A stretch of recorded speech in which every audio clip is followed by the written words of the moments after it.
tonight. And let's see if we can get an idea of where we're going, so when we get to the meeting tomorrow night, that we're prepared to do something and take some action and give some direction to our city manager and staff and move forward in a good direction. So with that, I'd like to open the floor to public commentary, item number 4. And if you would come to the microphone and speak as clearly and loudly as you can, because we have this streaming on YouTube as well as Facebook. Okay, anyone?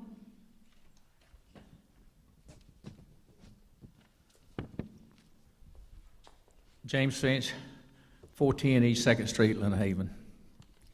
You know, I come here a couple weeks ago about the price of the architectural fees and the design fees, and since then they've done a lot more designing and got cheaper options all since then. So maybe I should come more regular.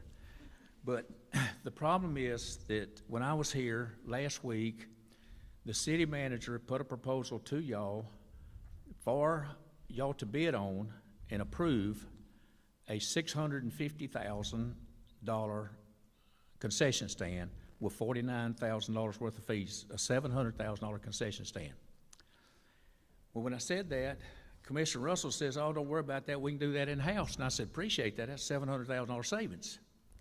Are you still want to do that?" And I get a proposal to come take the roof off, fix the trusses, fix everything about it, fix all the soffits, do everything there, all the really heavy work. And I think it's $64,000 or $67,000, but I'll leave y'all the proposal.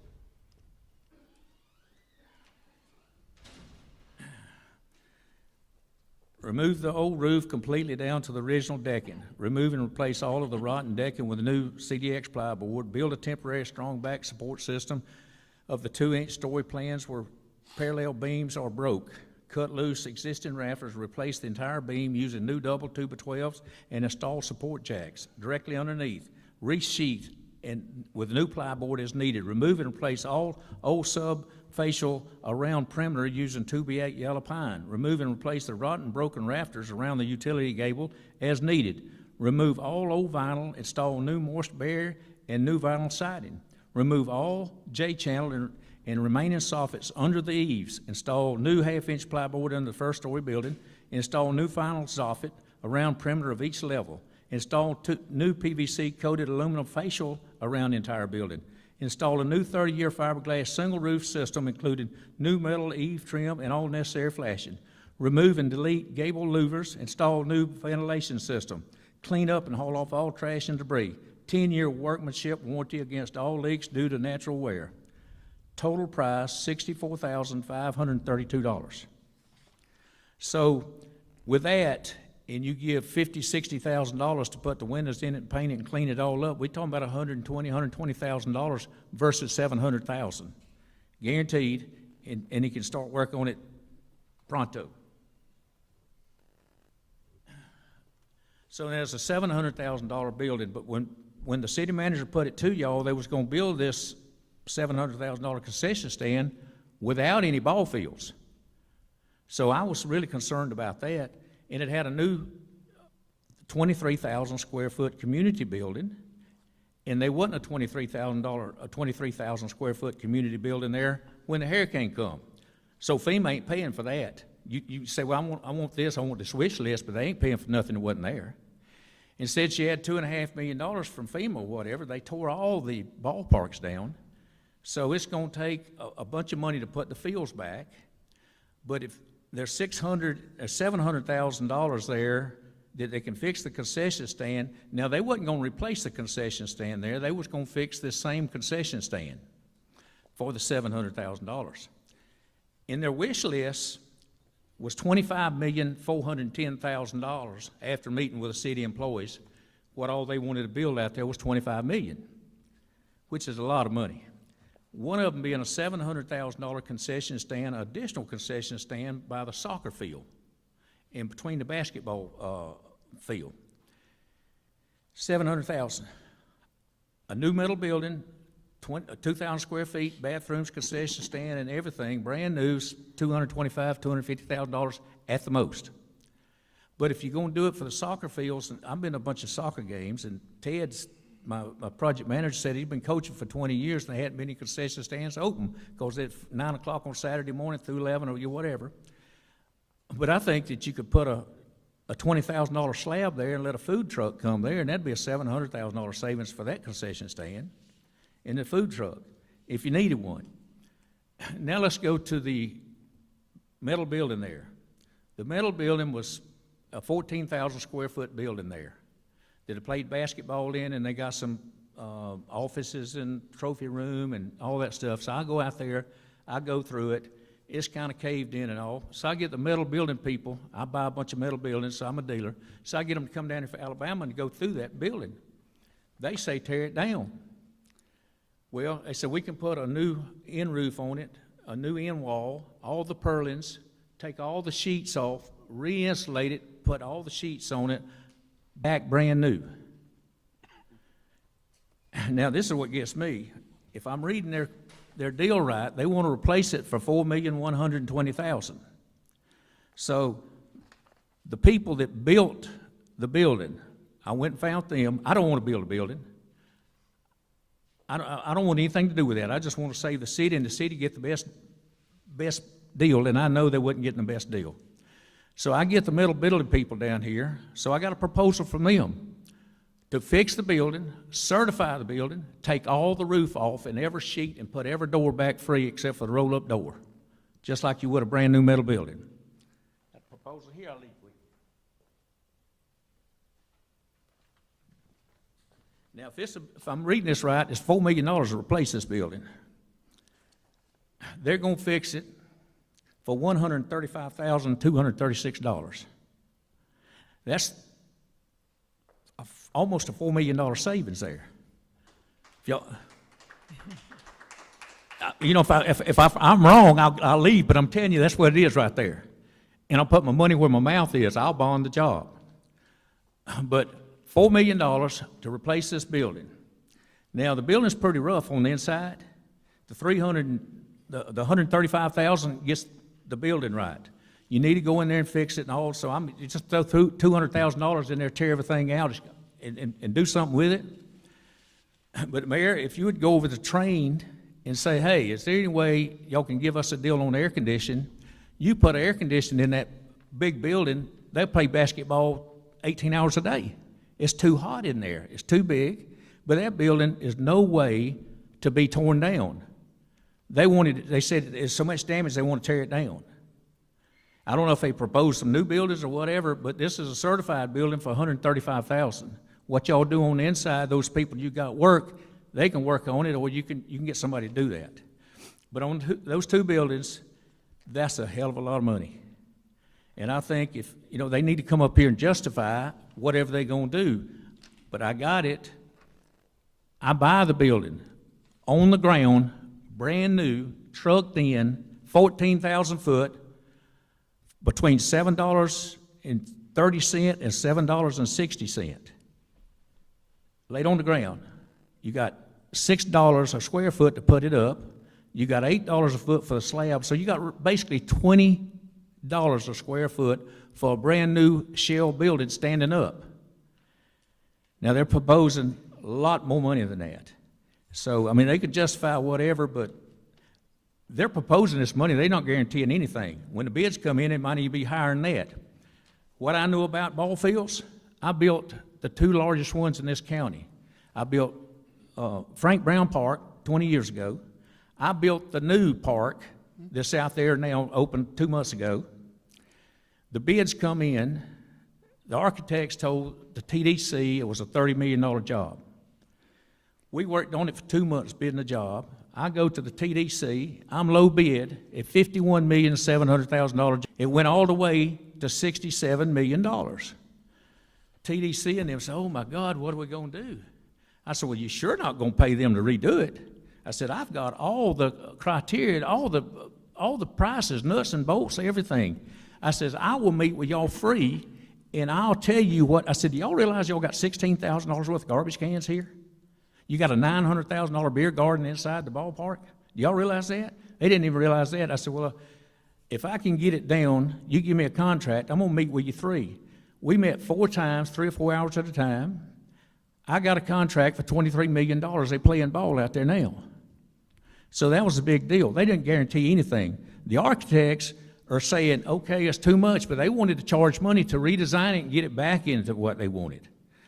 They do it by a percentage. You ever notice architect and engineers, they want to do it by the percentage. They don't want to do it by the hour. They don't want to do anything. They're asking to build this metal building from their letterhead. They want 20% more to watch somebody to build it. Hell, I'll build all of them I can build for 20%. I'll build them for less than that. But to watch it for 20%, that's a good deal. And so I've got all the stuff, and I wish they'd come justify all this. But that's on the deal, and I'll shut up. But y'all gonna decide on how big a city hall y'all want and how big of EOC and all the stuff. I'm proposing, y'all went out for a design bill on the police department and the EOC. I'm gonna put in for that, so I put in some pictures and a floor plan up there. So when you look at that, you say, well, I might can make the city hall smaller, I might can make the police department smaller. Because on the EOC there, I put 9,200 square feet where the old trailer park was. It has 2 conference rooms, 4 offices, and a meeting room and an emergency center in the front. But when you go in it, it's got a auditorium like this that'll hold 250 people. It has the raised floor for the commission meeting. You can have the commission meetings there, so you don't need to have it at City Hall. Then you can have the fire department come in and do their training. The police can do their front training in there. Multitask. Then you take all the seats out of there, and you open it up for a voting precinct. So now you don't have to have the big auditorium in the City Hall. You make it smaller. You make the police department smaller. They want an 18,000 square foot building. They got, I think, 42 or 45 policemen. If you divide that in a third, 3 shifts, you got 15 in the daytime, you got 2 or 3 secretaries. Well, 18 people in an 18,000 square foot building get lost. So I think you can reduce some of that, and square footage is money. So if you do that, if you say, okay, I want 12,000 square foot for City Hall, that's 3.7 million. I want 14,000, it's 4.2 million or whatever. That's where y'all need to go to and say how big I want them, and then you look at the architects and see if you can make a deal. But y'all spend $150,000 talking to them. And they'll all come running for a percentage. They don't want to come and work for nothing. But the 20% to watch one build a building, I'm in for that. So, thank you. Thank you. Is there anyone else? Mayor, could I Yes, Commissioner Aldridge could I would get like to. clarification from Florida Architects? Did we pay out the $150,000? Yes. I'm speaking to Florida Architects. Did we pay out the 150? Have we paid that 150 out? I can clarify. Yes, ma'am. We've paid $105,000 to DAG, and we have currently a check for $40,000 that's lying in the office at City Hall, the one that I put the hold on until I wanted to bring it up to the city. Thank you. You're welcome. I didn't mean to interrupt your question. I just had the answer. Okay. Hello, my name is Ryan Scray. I'm a new resident here. I just moved here in June. I've talked to a couple of commissioners already. If any of you are on Facebook and you're in Lynn Haven Neighbors Facebook group, you'll know me from there. I am so my professional background, before I share my questions, my professional background, I've worked my entire adult life, which is 11 years now, in government contracts. I served in the Air Force for 4 years as a purchasing agent and contracting specialist. I've worked since then entirely in the Department of Defense arena of contracts. So I'm very familiar with proper protocol when it comes to purchasing activities and everything related to that. So having said that, here are a few questions I have that are for the commissioners, but more so for the population of Lynn Haven to consider. Mayor, you mentioned checks. Are all of these checks on public record? Where can I go see them right now? Yes, you can see a copy. There is a warrant list. Of course, you could probably request them online if you just wanted them emailed to you. That's very easy too.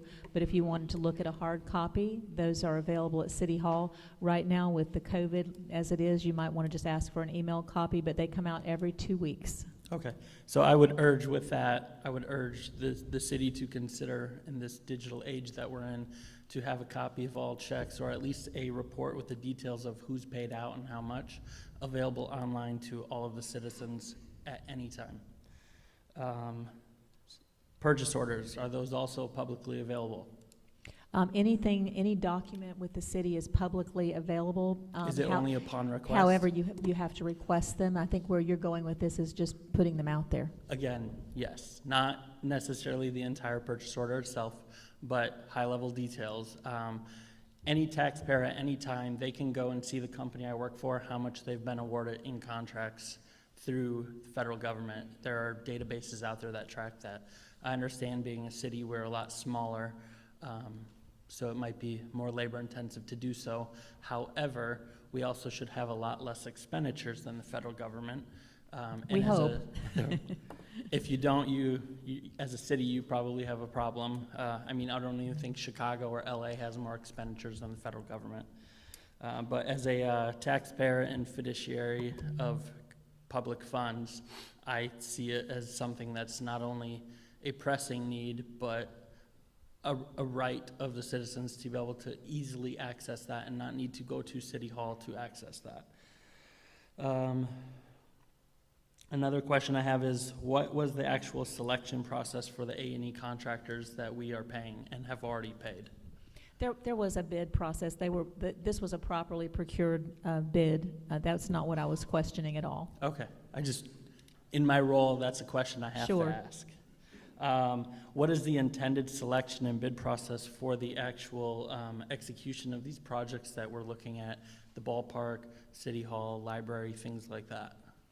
Well, at this point in time, the commission has elected to go forward with a design-build process for the police department and the EOC, and then the city has also selected three architectural firms, but I believe we've narrowed down to two, DAG and Florida Architects, and those two firms do not yet have a contract with the city, which is what we will be hopefully voting on tomorrow night to nail that down.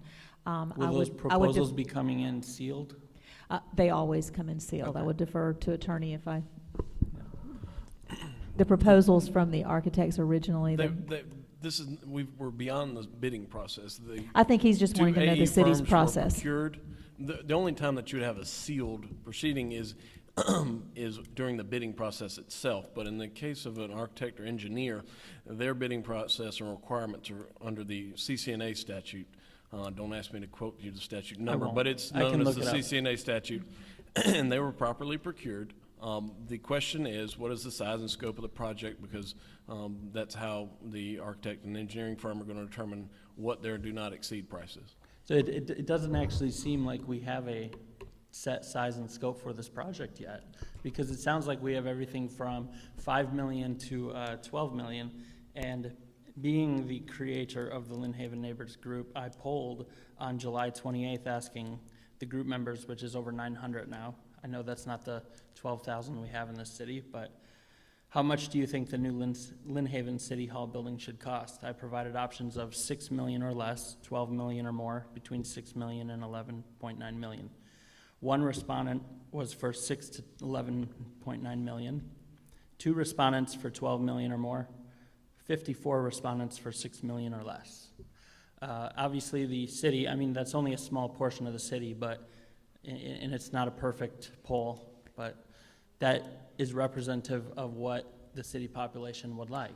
Well, you now, hit the nail on the head, sir, I think. There are more details involved as to where the sources of funding are coming from. I'm aware that there's FEMA funds available and there are strings attached to that. But I would ask those questions of, if we build a $12 million city hall, how much of that $12 million is being paid by FEMA funds? How much of that is being paid by my tax dollar here in the city of Lynn Haven, hers, his, and so forth? So I think we have to weigh that out. If we can get a city hall building or a police station or a library that is funded entirely by FEMA funds that we wouldn't have otherwise been using, that would be fiscally responsible for us to pursue. So I would like to see that the city commission think about that and also look into that and propose that for the public to be able to help make those decisions. I know all of you are elected officials that are here to represent us on our behalf, and I know you all try your hardest to do exactly that. But you don't have to bear that weight alone. That's what these meetings are for, and you can get that help from the citizens that elected you to do that. And the last question I have is, what research have we done to look at what neighboring communities and counties are doing for their builds and rebuilds? I think that's a very valid question, and I think that the city staff has done some research. I'm not sure that we've gone to every single community, but I know that the staff they've been diligent in looking and comparing. I believe that. And is that data, that research data available to us so we can see it? I'll defer to city manager. Yeah, it is, and Okay. I do want to follow up with you. Great point about using FEMA money. We have FEMA money. We have a lot of FEMA money that we'll be able to use, but there are guidelines to using FEMA money. Understandable. And we want to use every bit of it. One of the things is, even if we go design, build, route, the $1.4 million that is designated for PD and chamber, we will not be able to access that money. We will only be able to access money that FEMA has designed for us to access, and we have followed all of the proper procurement. And so right now, just so the audience knows and put this out here, the city has a little bit over $19.3 million that I've saved since being acting city manager and city manager.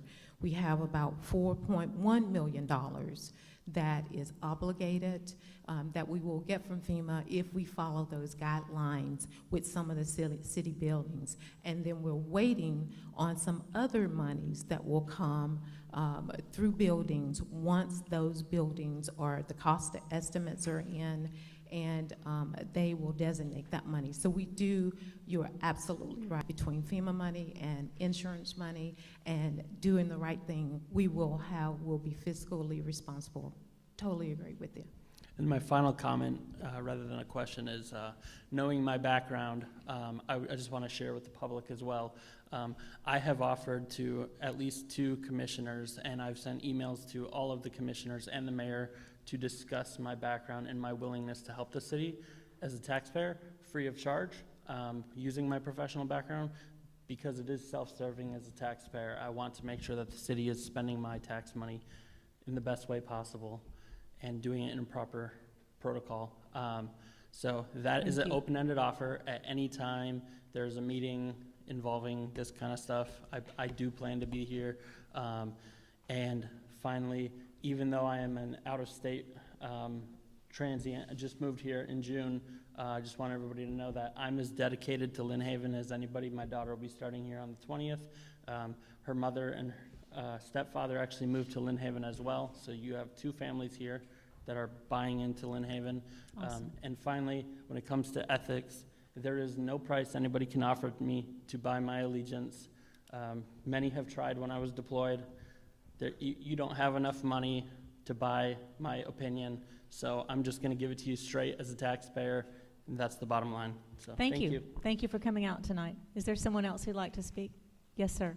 Madam Mayor, and to the commissioners, thank you very much. I appreciate having this type of workshop so Yes. that people can, in a more formal manner, let you know what's on our mind, what we're thinking before you guys have to make the tough decisions. First, your question on process. Definitely agree to some process that it's not any one person sitting at the table. Sir, I didn't get your name. Oh, I'm sorry. Marty Shands, live over on Missouri Avenue. Thank you. Thank you. Go ahead. The process, you can't have any one person solely responsible, and you can try and pick a dollar number, but 20,000 actually hurts, but certainly 100,000 hurts. One option, you have to contact the attorney, and you can't talk to the other commissioners. Consideration to hiring a full-time city attorney so that everyone can, and maybe they can act as the priest, and you can ask a question, and they can then communicate amongst each other, so you're not waiting a week to have those discussions, because some of those checks or decisions have to be done more quickly. On your items 18 and 19, construction, I'll do the James Finch short version. I have been to several sporting events as a participant, as a coach, and as a parent, And the number of times a concession stand is open is approaching zero.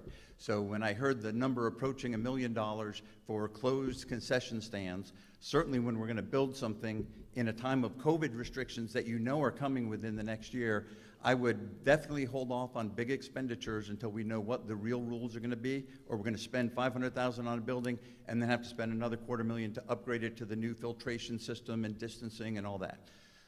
For the fields themselves, absolutely. What is going to serve the community? If you build fields, the elderly can have leagues and walk all the way down to our T-ball players. So please continue to keep those at the forefront, all of those options. We have a lot of fields, some need work, but more fields is absolutely better.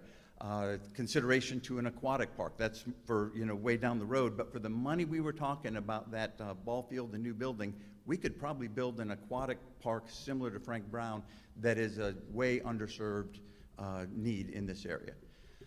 For the police station, I disagree with the 18,000 square foot. I see a couple gentlemen here who probably have a pretty good idea of what they would need, and I would support that fully and build that so it could withstand the storm. For whatever EOC design you have, I would tell you it's probably not big enough. It's not flexible enough for future technologies and feeds and satellites and communications, and it's not strong enough. If we're using Miami-Dade, we're probably 50 knots shy of where we want to be. For City Hall, nothing personal, don't care if it blows over in the storm, but you need it functional when it's not a storm. So build it as big as it needs to be, but keep function in mind. So I know there's some drawings and designs already out there. Don't short yourself, but we don't all need 50 square foot offices. But don't try to save the money in the wrong spot, and then you have a city hall that's not functional. So I would put all your money and effort into those buildings, police, EOC, and City Hall. I would definitely put the brakes on if it's building concession stands, building multi-purpose buildings without letting the community know what previous use did we have on the existing one. And if we are going to put money into it, I say I much prefer the number that is 10% of what some of these bids were. So thank you very much for your time. Thank you for coming. Is there anyone else?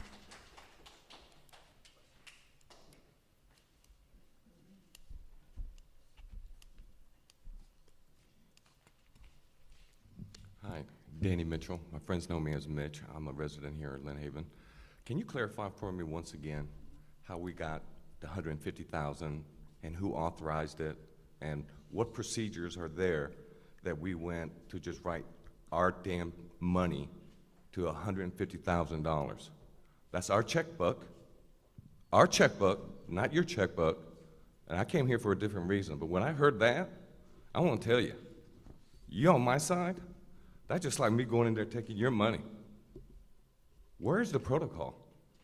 So please explain to me, because I'm kind of frustrated right now that I heard this. So maybe I'm misunderstood. I don't think you misunderstood me at all, because I'm frustrated by it as well. And again, I've been in conversation with the city attorney, because my understanding, and again, this is not personal, I do not believe that our city manager has intentionally done anything incorrect. I'm just saying, my understanding was that a city manager, by the decision that this board made with our last city manager, $35,000 is the amount the city manager can spend without bringing that expenditure before the board, of course, if it's in the budget. Right. So when I saw at the last meeting that we had already incurred and paid expenses of $105,000 to one of the architectural firms to meet and to have the computer drawings, I'm not putting anything, I don't mean to sound negative, but $105,000 is a large amount of money without bringing it before the commission. And then when I was looking over the last 2 weeks before the checks were to run, then I saw a $40,000 check that was to go to the other architectural firm for the work they had done in presenting to the city a proposal for the police and the EOC. My understanding is that all of those costs, of course, will be paid at some point, but after we had a contract with them, which we do not have yet. So I did confer with the attorney. The attorney and I have different opinions. I respect his opinion, but I have a different one.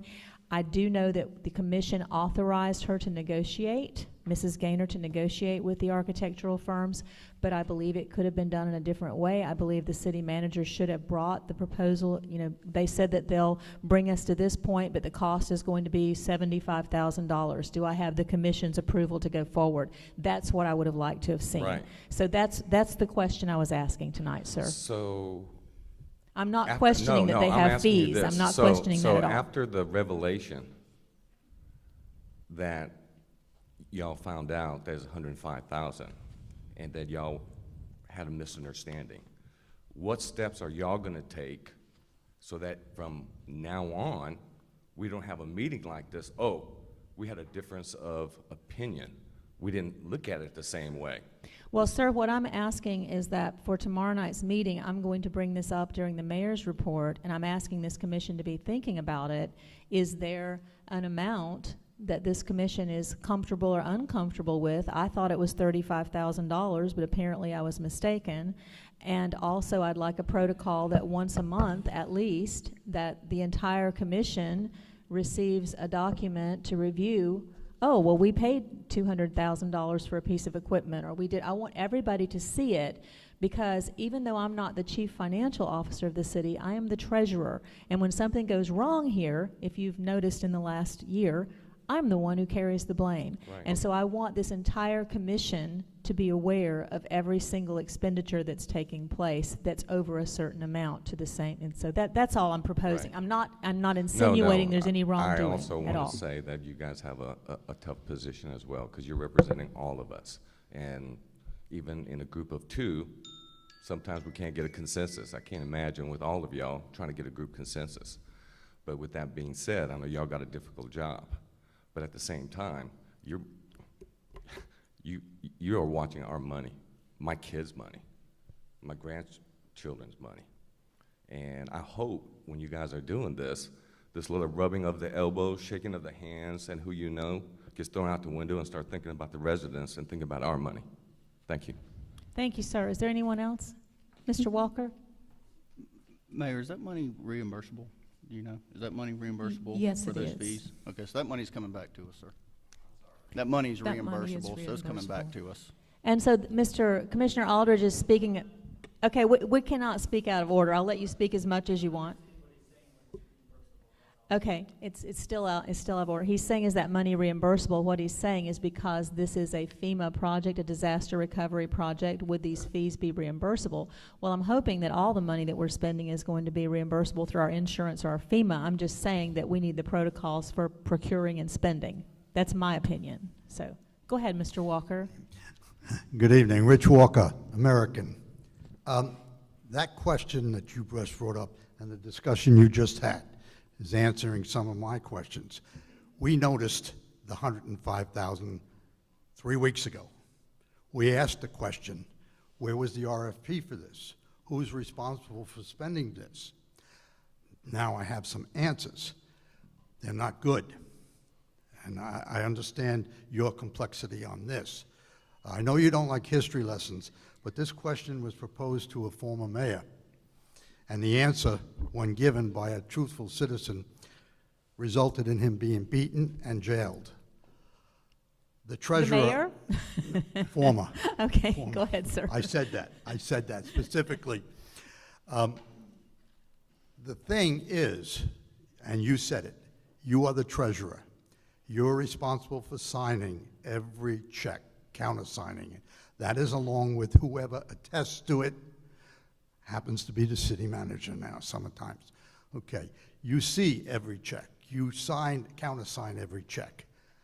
And you know, and you get a list of what each check is for. This is what the former mayor had to do also. What he didn't do is he didn't read. He just signed. That caused the problem. At that time, it was $25,000 a day, the city manager, hear my words, a day, that the city manager could spend without bringing it to the commissioners. Then it was upped just a while ago to $35,000. $35,000 a day without permission is a lot of money. And that's exactly what you got there, the problem. There's no RFP on this. Nobody went out. Nobody told anybody. Citizens discovered this $105,000 3 weeks ago. Asked the questions to a commissioner. I couldn't get an answer.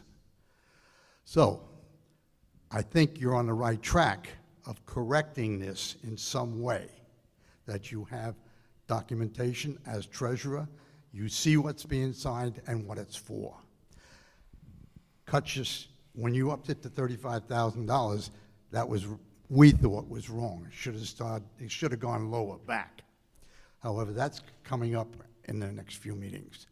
That is my point, and I thank the gentleman there for his concerns and you for taking a look at this. My second portion, the question here is, there's no RFPs out for this. Nobody's gone out and said anything yet. We're just meeting and discussing it, okay? You're going to decide tomorrow on one person. But you have citizens here offering help. You're not considering them at all. Isn't there a standard that you have $100,000? If it's above $100,000, you have to go out for an RFP? Isn't that a common, that's a question. Yeah. Yeah. I'm listening to your question, Mr. Walker, and I'm going to defer to attorney or city manager to answer. I don't want to answer for them. That's incorrect. Would you, do you mind if I answer that? I've sat here and, I am absolutely surprised, first of all. I've been in this position now for acting city manager for a while, and then a city manager. We went out to bid for 3 architects in December. We, as the commission, approved them, and you tell me if I'm wrong. You approved 3 architects in January. You gave the city manager the authority to go in and negotiate, pull back, come back with some plans for the process of the rebuild. We started that process in February. February went by. I brought it to the commission in, I think, April, the first time, nothing. And then May, 2 workshops, nothing. Then June, nothing. How many of you will work for 4 months or 3 months with no paycheck? And that was one of the things that the attorney and I said, that they have done the work and you pay them. So I did not pay them out of order. I paid them with the approval of the city commission. They were scored, they were submitted to the commission, and the commission approved them. And that's where we came up with the $105. I paid DAG $70,000. That was at the beginning. All the work they've done, they've been in workshops. They bought software for us. And then after that, we had a meeting in May where the city commission thought that they were going in a different direction. And with that said, I asked all of the all of the architects to send in their final invoices because I did not know if the city was going to continue to go down that same road. They sent in their final invoices. DAC sent in $30,000. Florida Architects sent in $40,000. Those were their final contracts, not knowing whether or not we were going to go forward. Dagger was paid, Florida Architect was scheduled to be paid, and Mayor asked about who gave the authority. I told her the same thing I'm telling you right now, and she asked me to hold that check until she checked with the attorney to make sure that I was well in my rights. The attorney told her I was well within my rights. I will never take one dime from this city. I love this city way too much. My integrity will never be scarred by anything. And so I'm saying to you, I did everything with proper protocol to make sure that you all knew about it. It was in, if I wanted to hide it, it surely wouldn't have been giving that information out to you. But it's the right thing to do to pay people when they have worked 3 and 4 months without any pay. And so I just want to let you know, I don't haphazardly spend money. Matter of fact, your staff sitting here, they'll tell you, they have to beg me, can we really, really buy this? Things that are in your budget, those things are passed, and those staff can buy those things. If there's state contract, you never have to put out a bid because state has already bidded it. So just so you know, and I don't mean any harm by anyone, but I don't like it to have this cloud over my head like I've done something wrong when I know the right thing to do is to pay people who have worked for 3 and 4 months with nothing. So thank you very much. I enjoy being your city manager, and I love each and every one of you. Thank you.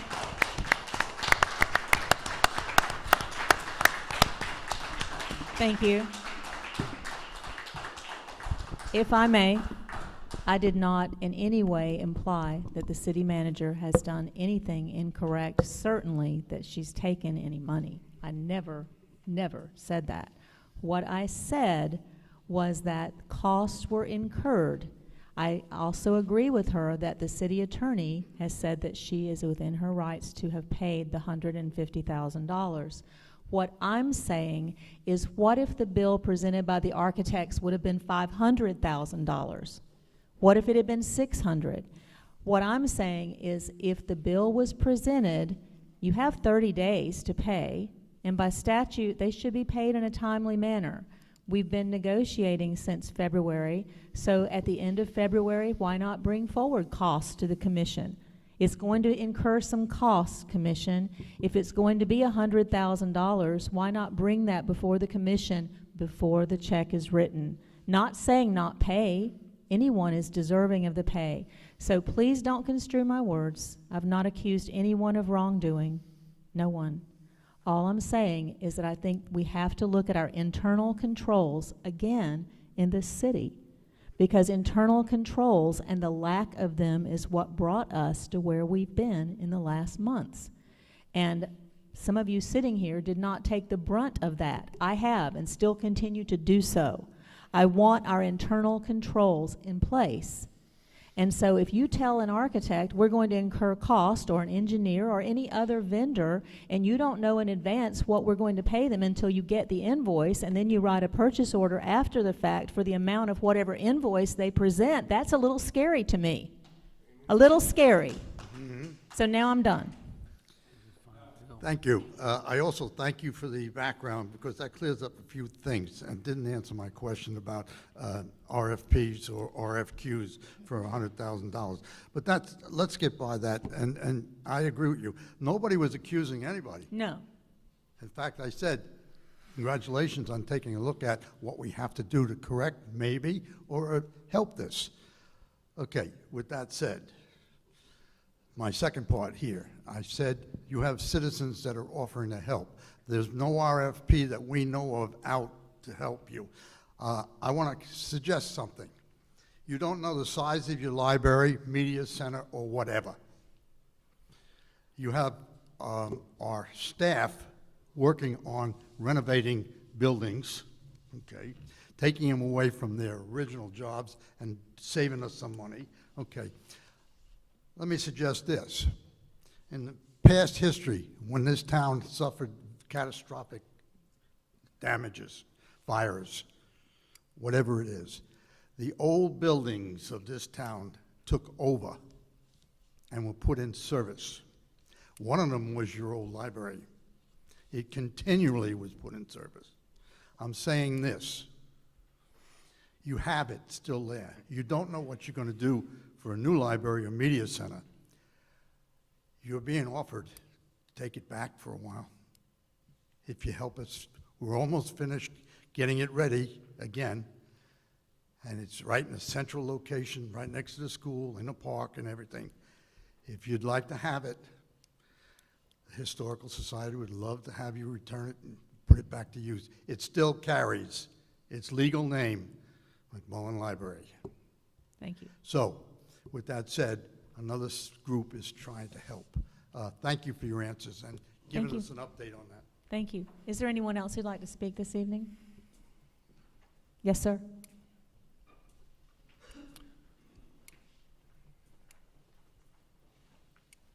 Wes Swenson, 308 Wisconsin Avenue. Back in the day when horseback was the predominant mode of transportation, most businesses provided some sort of hitching post so that when the customer finished their business inside, they would return and find their horse had not wandered off. Well, today, most of us don't ride our horses to the market, but many of us do ride bicycles.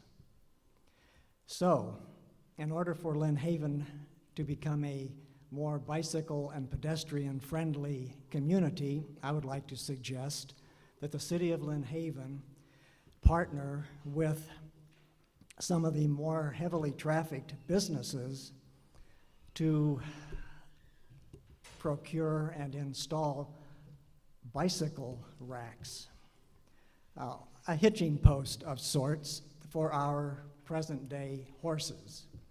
And I have done a little bit of research.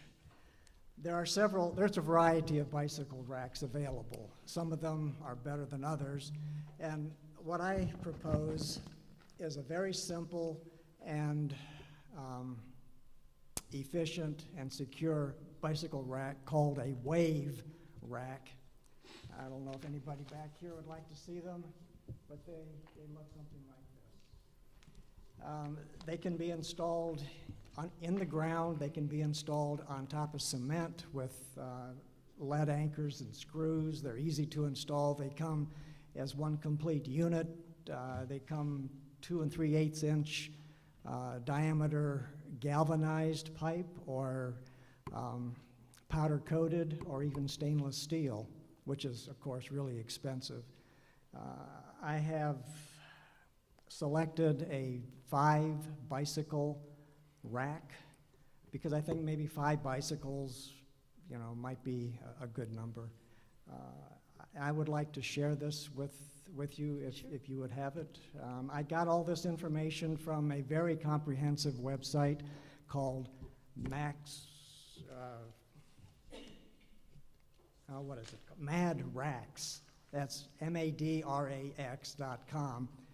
They have a lot of good information that would help a person decide what they want to buy, what rack is the best, and so forth. So with that said, Thank you. Thank you so much. If you want to bring them up and we can pass them. Thank you so much. Mhm.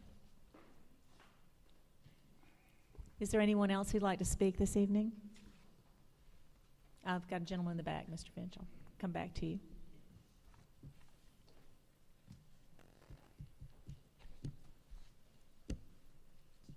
Good evening, sir. Michael Lovechuck. I'm owner of State Farm in City of Lynn Haven, and also I've got a home on 2816 Country Club Drive. I'll donate $2,000 towards your racks. So if you guys do take a look at that, I'll commit $2,000. Thank you, sir. Thank you. Very generous. Okay. I'm a bicyclist, and I think that would be great. I'm very, very, very pleased to be able to do that. Vicki, you're outstanding. I appreciate it. Really do. And yes, ma'am, your tone was very, very divisive and very, very accusatory in regards to what Ms. Vicki has done. So to clarify that, thank you very much. I will definitely do that, and I appreciate y'all's work. Thank you, sir. Mr. Finch. James Finch, 410 East 6th Street. We get back to the internal control. Phoenix Construction, which I own, does, they've done over $750 million worth of work in the last 40 years. Anywhere from 80 to 100, 120 million completed projects in a year, which is 4 or 5 times more than the city. And we have internal control. Matter of fact, I'm doing about $80 million this year completed, and I got 6 people in my office. There's a lot of it, but we got a system pretty good.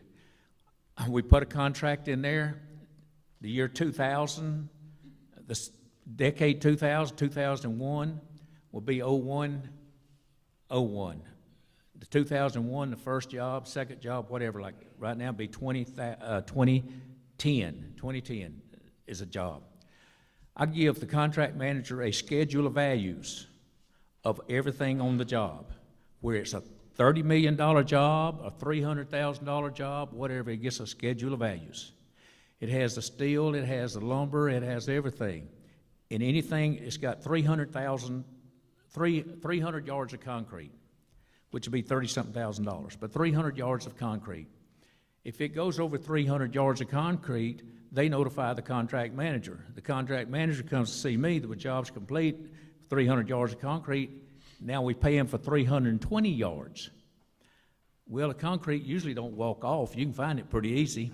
So we check the invoices, make sure where it went to. If it didn't go to that job, then I need to check and see if a superintendent's got a girlfriend that he poured a driveway for. And I chase that down. But you go through that and you find the internal controls. And Vicki was saying just a few minutes ago that y'all bid out the architect. You didn't bid out the architects. That's wrong. Architects don't bid any jobs. They come up here, when you do a RFQ or RFP, they come up here and they do a presentation, what all they can do pretty, and I'm the best one or whatever, and you select them, 1, 2, and 3. It's called a Professional Negotiations Act. Is that right, Adam? So you can't even ask them what they're going to charge. Not a dime. Matter of fact, you'd be unethical. They've got a lobbying system that says, don't you ask them what they're going to charge. So you take those architects, 1, 2, and 3, you take them in the room back there. Who you select first usually comes out with a job. They say, if you can't make a deal with them, you go to the second guy. I've never seen them go to the second guy. But you don't bid it out. You do it by selecting. So y'all selected 3 architects in that RFP or RFQ. You go by presentation and you rank them 1, 2, and 3. That's Professional Negotiations Act. Is that right? Yes. That's, The price cannot be a component. that's right. Price No cannot be a prices. component. So there wasn't bid. Called a bid for the city of Lynn Haven. You have What is- an RFQ, an RFP, and an invitation to bid. That is called, under our Procurement Act, it is called a bid. Well, it's the wrong way, wrong Well, words. It's a then we're gonna have proposal. to- You put in your proposals for a professional negotiation, like the request engineer for- and all that. But when you ask a contractor up for a bid, he comes, gets a plan, and gives you a price on it. They don't do that. But you didn't bid it out. You went through the procurement, and y'all selected the architects. And they're selected, nope, not bid. So that was wrong. But the internal control system, there was $5.5 million went out of the city last year, year before last, unauthorized, like you're talking about. I don't know. We got the same people up there in the city hall now, so we need to get an internal control system up there that know what they're doing. I do 5 times as much as y'all do, and I can come up there and hit y'all. I don't do that. I mean, it's real simple. You don't pay for what you don't get. And what she should have done when she selected them contractors, he can't ask them what the price was, so they didn't bid it. But when she sat down that first day with them architects, said, how much is it going to take for me to get some preliminary drawings of what we going to build? And then that's the negotiation. They say, okay, this building right here, it's going to take us 3 days to get you a concept of that. All right, well, how much is it? And that's when she should have come to the commission and said, okay, they had $105,000. With the other architect, it was $150,000. Now, the fee on the architect for the city hall, I think the guy's offering 7% or whatever, and the 7% is, the going rate or whatever. So you need to select how big a city hall you want, and if you've selected the architect, give him the contract for it. It's been 2 years, come 2 months from now, it'll be 2 years. We've done nothing. The city has done nothing. We've got no ball fields, no city hall, no nothing. We have paid, to date, I think $359,000 in rent on those trailers up there. So we need to get on with it. You need to know how big the city hall is, give the man a contract, let's get on with it, and figure out what buildings you're going to do. But my deal is, personally, and I've been in construction for 55 years, I've owned my company for 40 years. I think first thing you got to do is, are we going to save the old city hall? Is it good for historic or deal? I think you need to push it down and use it for parking. Y'all need to make that decision. The library, you need to push it down and build another one somewhere else, or make the parking lot big enough for you can have some parking in the city hall area. But get on with the city hall, decide what you're going to build back. I would build back the ball fields, the concession stand, that if y'all let the city do it. Jerry's here. Y'all hired Jerry for 60-something $650,000, and the city can do that $650,000 concession stand. Now you got a concession stand. You don't need one if you don't have the 5 fields around it. So let's get the fields built back. They blew down. That was tore up. Let's fix that. Let's fix that building out there that you got the basketball court and all that. There's $135,000 worth of damage to that. Get that fixed, and then you decide, okay, well, I want a community center to rent out for a wedding or whatever y'all want to do with it, which I feel strongly against the city going against private enterprise. But if you want to do that, decide what you're going to build after you get back what is torn up by the storm. FEMA, we don't know what FEMA's going to pay us out there. We're talking about FEMA. It's been 2 years. What have they offered for the ballpark out there? What did they say about building the fences back? The buildings has got to go up. You can argue with FEMA as long as you want to, whatever. But I would be chasing FEMA to fix these roads out here that they tore up with those big trucks, because the city of Lynn Haven, under your leadership, paved back 25 miles of road here on the half-cent sales tax. The half-cent sales tax, I promoted as the chairman of the Bay County Contractors Association, because y'all couldn't go out and advertise or promote with your money the half-cent sales tax. The school board is for 10 years got the half-cent sales tax. That the previous 10 years would entitle Lynn Haven to $16 million. They projected in this 10 years to be $21 million. But when y'all decided to do that half-cent sales tax, y'all were going to pay it as you go. Y'all have not paid it as you go. You got it in a sinking fund. I brought the president of the bank to my office, and I called the mayor to come up there. I got on his ass, and I said, why did you do this? I said, why do you do this? You know what he told me? He said, I work for the bank. I said, well, that's not a good deal for the city, is it? He said, whatever. He wanted 3% loan, or 3.5% loan on it, but he said, don't pay the loan. He said, just keep that 3.5 there, put it in a sinking fund. And he paid less than 0.5% on the savings of it, and the interest kept going up. And we agreed to pay all of that at one time. As it come in, $200,000 a month or whatever, to knock that out.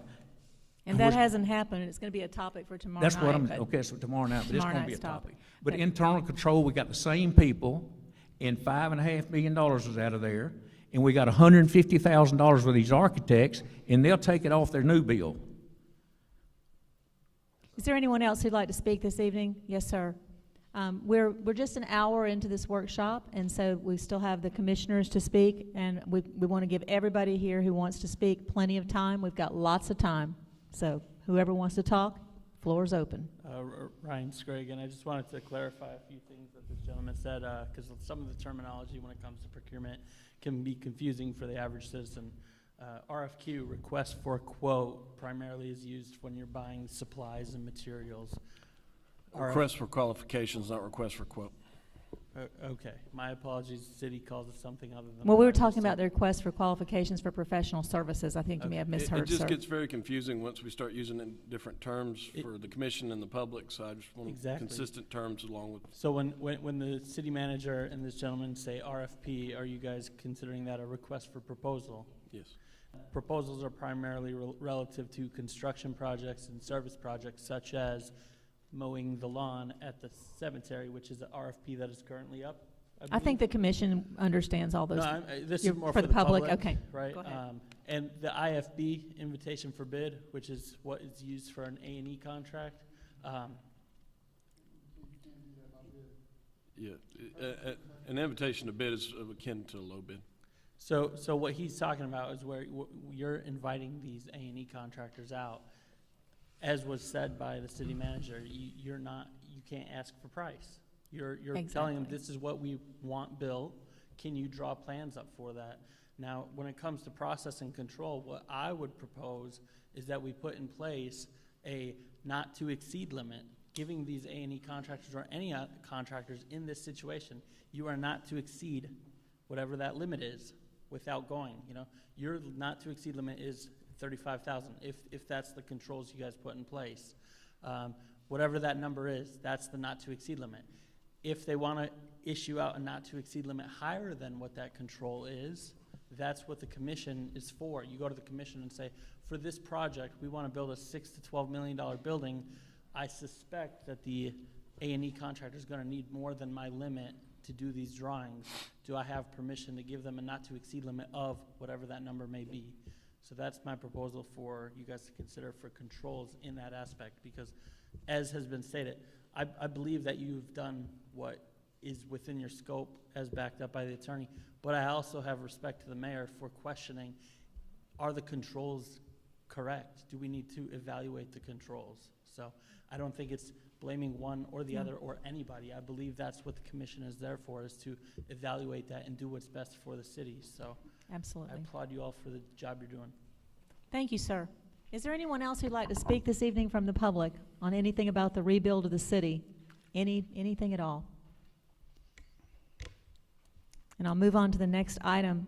I do want to address Mr. Lovechuck's statement that he felt that I was divisive and that my tone was negative. And I'll allow that, Mr. Lovechuck, for you to keep shouting. But if you're out of order now, Mr. Lovechuck, you addressed me, so I'm going to make a statement. This mayor has done as much as possible to unite the city in the worst of conditions. I have faced multiple accusations from people without any basis for the things that they've said. I've continued to do the work of the city with my head held high, which I will do. I'm not running for re-election. None of the things that I'm saying are, well, I'm glad you feel that way. Maybe you'll consider running. I'm sure you do a great job. But I do not consider myself a divisive person. If my tone was strong, perhaps it's because I felt passionate about what I was saying. I feel the need to protect the city from the same thing happening to it again. And in case you didn't know, I'm the one who actually found those things that happened before and turned them over. So I'll leave it with that. At this point, I will move to item number 4, which is each of the commissioners at this point entering into discussion as we try to make some decisions about what we've been talking about tonight. What size buildings do we want? How much do we want to spend? Where will the buildings be? Who will build them? And all of that, so that we can give our city manager direction and the staff so that they can continue to do the fine job they've been doing and move forward. So I'd like to just open the floor to any commissioner who'd like to speak and move on. Mayor, I'd like to Go start ahead, out. Commissioner Aldridge. Thank you. I do appreciate the openness. If you can move your microphone closer and speak up, sir. Thank you. I do appreciate the openness of the meeting. I do think there's some confusion that has gone on throughout this whole process, though. You know, the buildings that the architects have presented and some of these, you know, things that we're looking at have not been scaled down or talked about really, because when we got to that part of the process, kind of the rug got pulled out from under us midway through the process. So the dollar amounts that are being thrown out there are not final dollar amounts. They're not the net invoice cost that we're going to have to pay. I want to put that out there. Second off, you know, all of us are elected officials here. We do what we do because we care about our home. I think that's a level playing field that I could say about every single person up here on this platform without doubt. And if you put yourself in our shoes, okay, and you go and you get the advice of your legal counsel, you go and you get the advice of Tetra Tech, who is literally hired to give us advice on how to do this, and you get the advice from FEMA, they all say that the design bid build is the best way to go. So I run this not as a, you know, I don't do this as a personal against anyone or for anyone. I run this like a business, okay? It's what's best for everyone in the organization as a whole. No single individual should take precedence over any other individual in this town. We're all equal, right? So let me fast forward a little bit. We had a call today.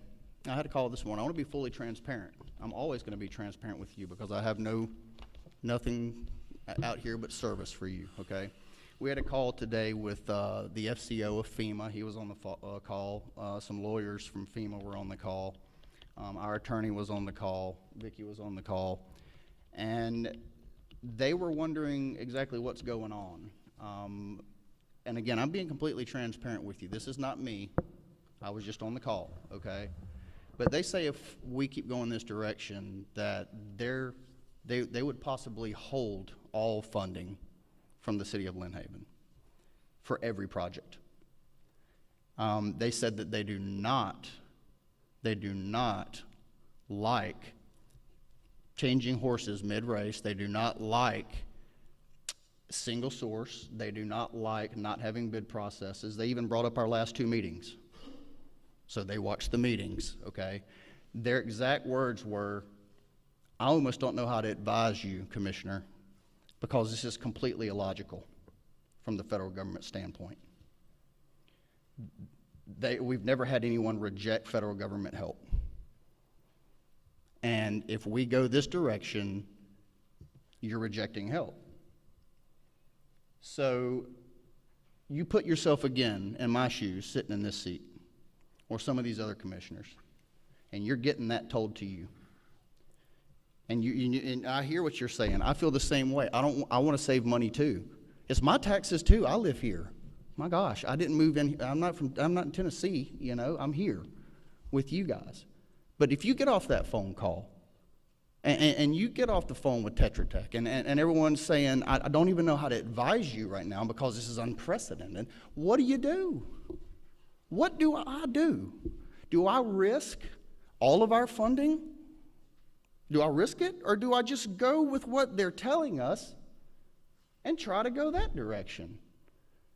Again, I don't know. It's not a personal thing for me. It really is not. It could be Donald Trump over here, and it could be Bill Gates over here. I don't care. I'm doing what's best from my standpoint for the city, given the options available to me.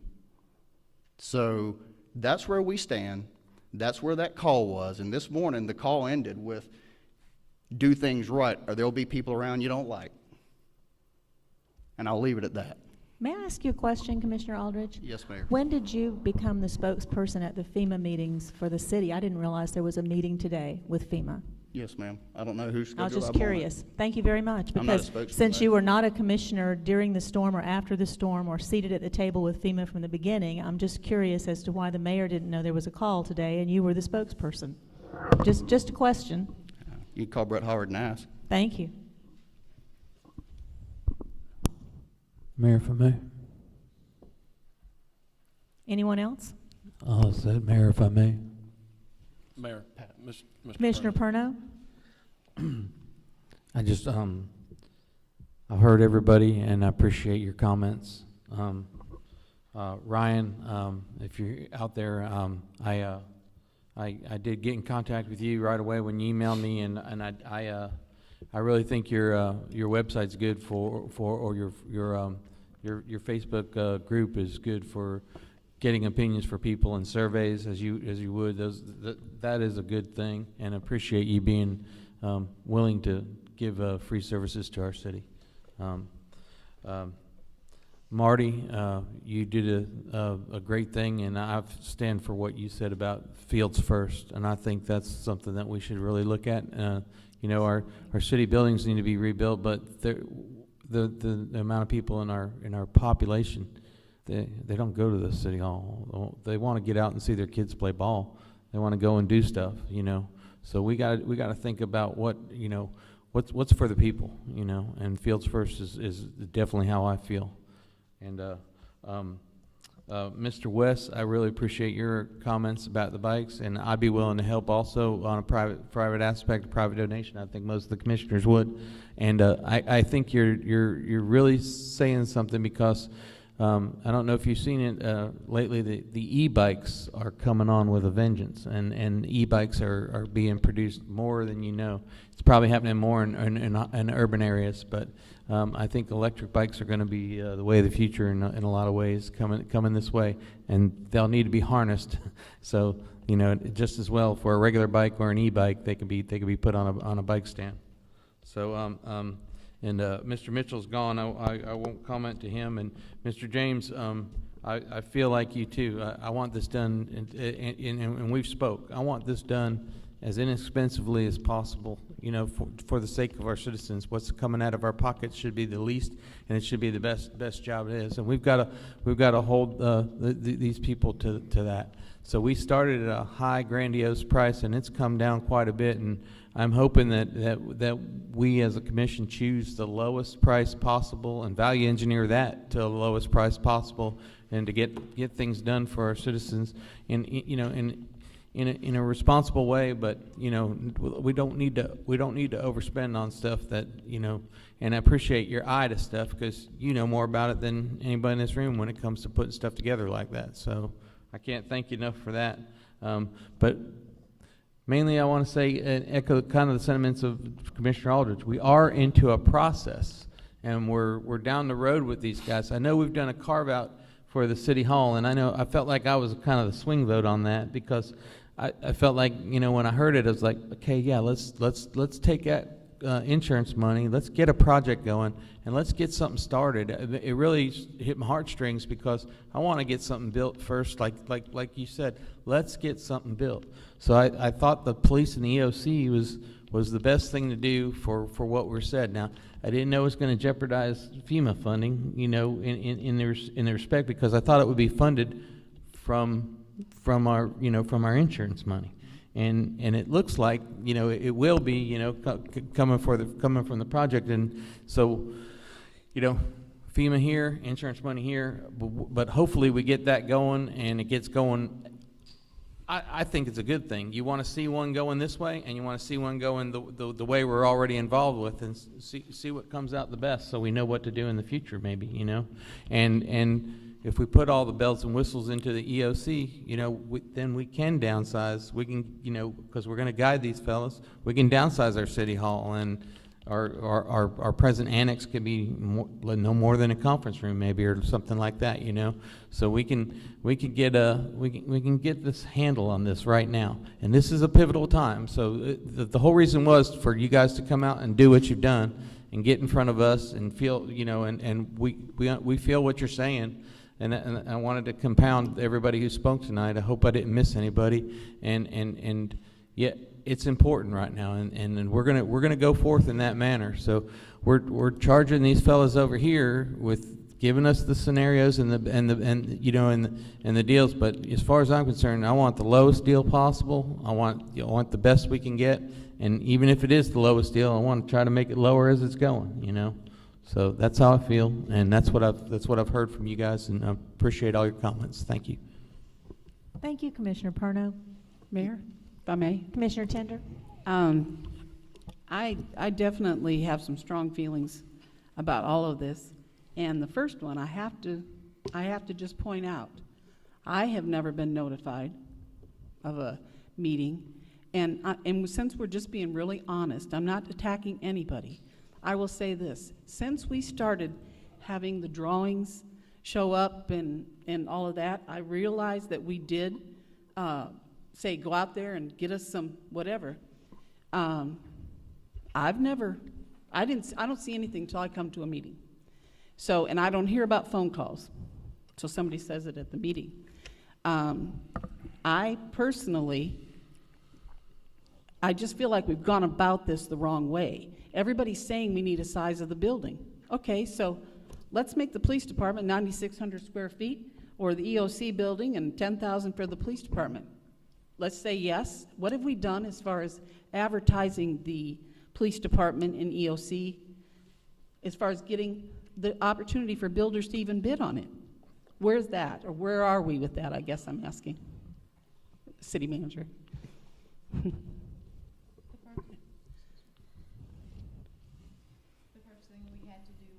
Out a bid for an engineer to write it.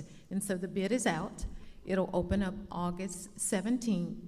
And whoever that firm is that will meet those qualifications to write the design bill for the PD and the EOC, that firm will put out the RFQ.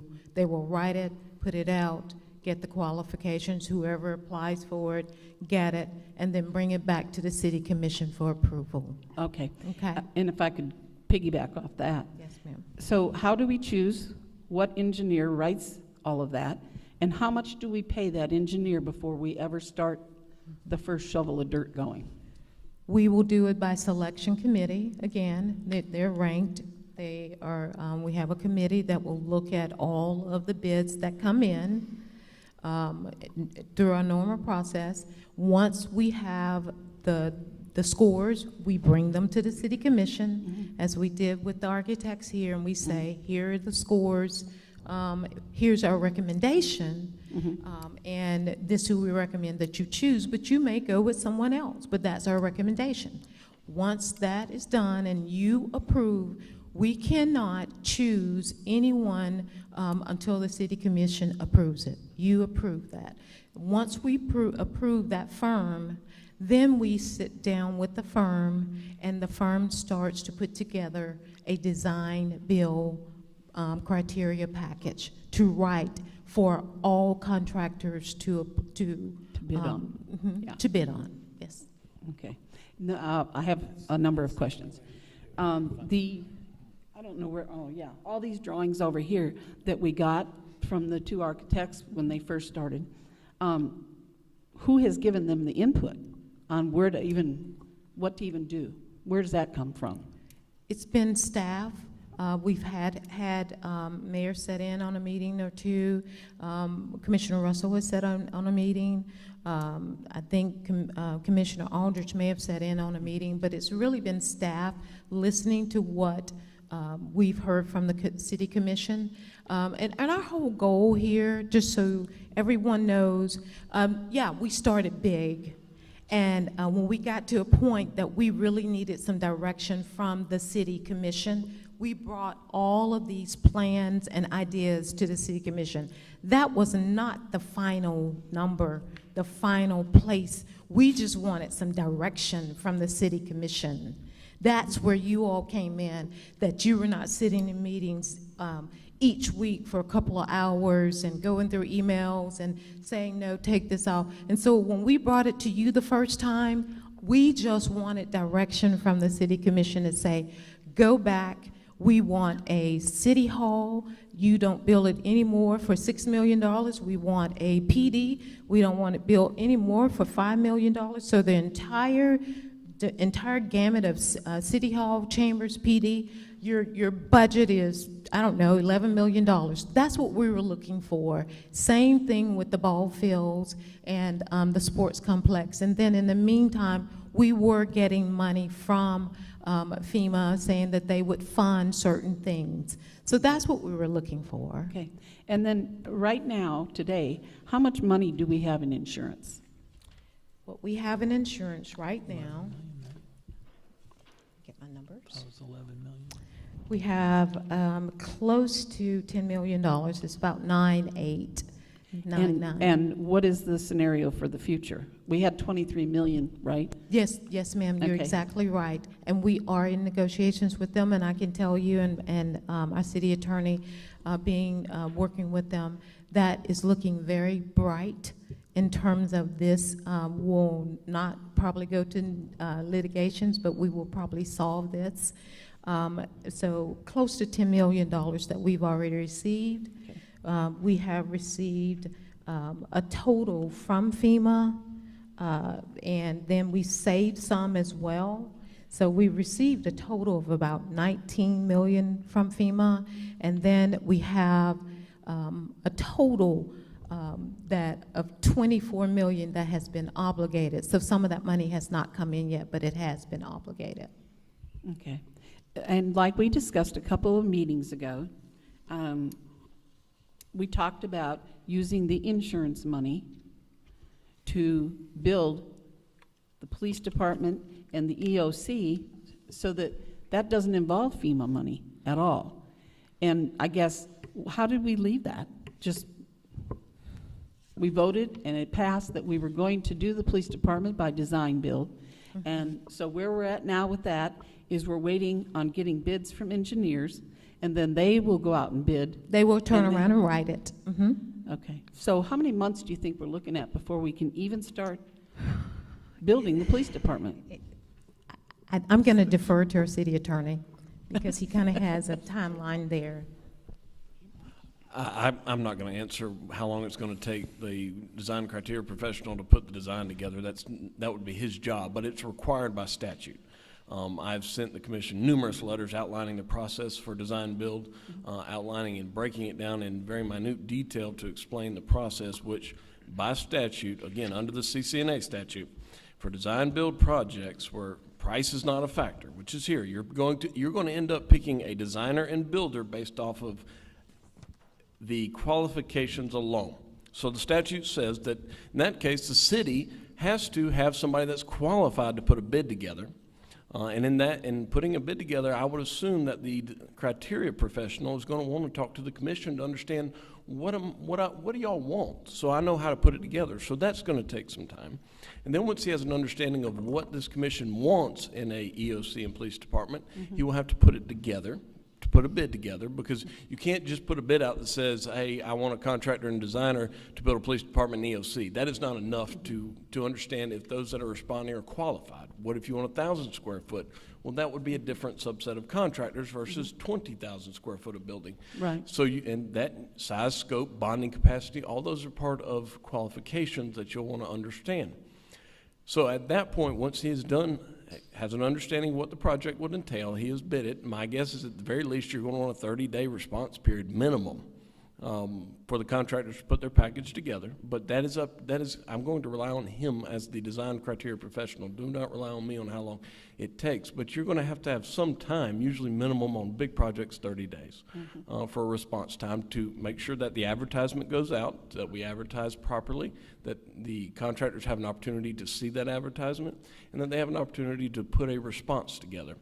From that point, this commission, for these two particular buildings, or a committee, which can be the commission or can be an outside committee, will rank them. Rank the responders, the design build teams, because there's going to be a designer and a contractor that are team up. We're saying we don't want to design it. We want you to design it and build it all at once. From that point, this commission is going to pick at 3, but ultimately a minimum of 3, but ultimately you'll negotiate with 1. And from that point is when you will start to talk price.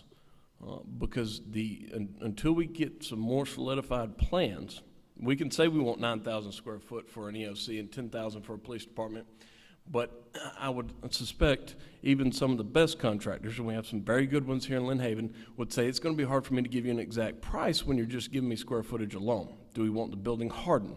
Do you want wood grain? Do you want tile? All those would come into place. So then, once we have selected the design build firm, we're going to give them some input. And typically they come back with 30% plans or something that gives enough to give you some substance. Somewhere between 30 and 70% plans is where I would anticipate that a contractor is going to be able to tell his design team member, I can start getting prices. I can put a price to that. And then we will have a price. And hopefully it'll be a guaranteed maximum or do not exceed price, which could be whatever that number is, depending on what the city wants inside that building and on the outside.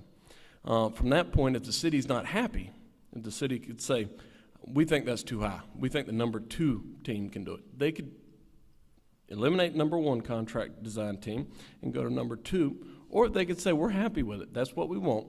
And as long as the scope doesn't change, meaning that we went from, all laminate to all tile, obviously they're going to change their price if you do that. But if we stay with the same scope, then the contractor and the designers, their obligation is to stay at that price that was negotiated and ultimately entered into a black and white contract. Thank you. Yes, ma'am.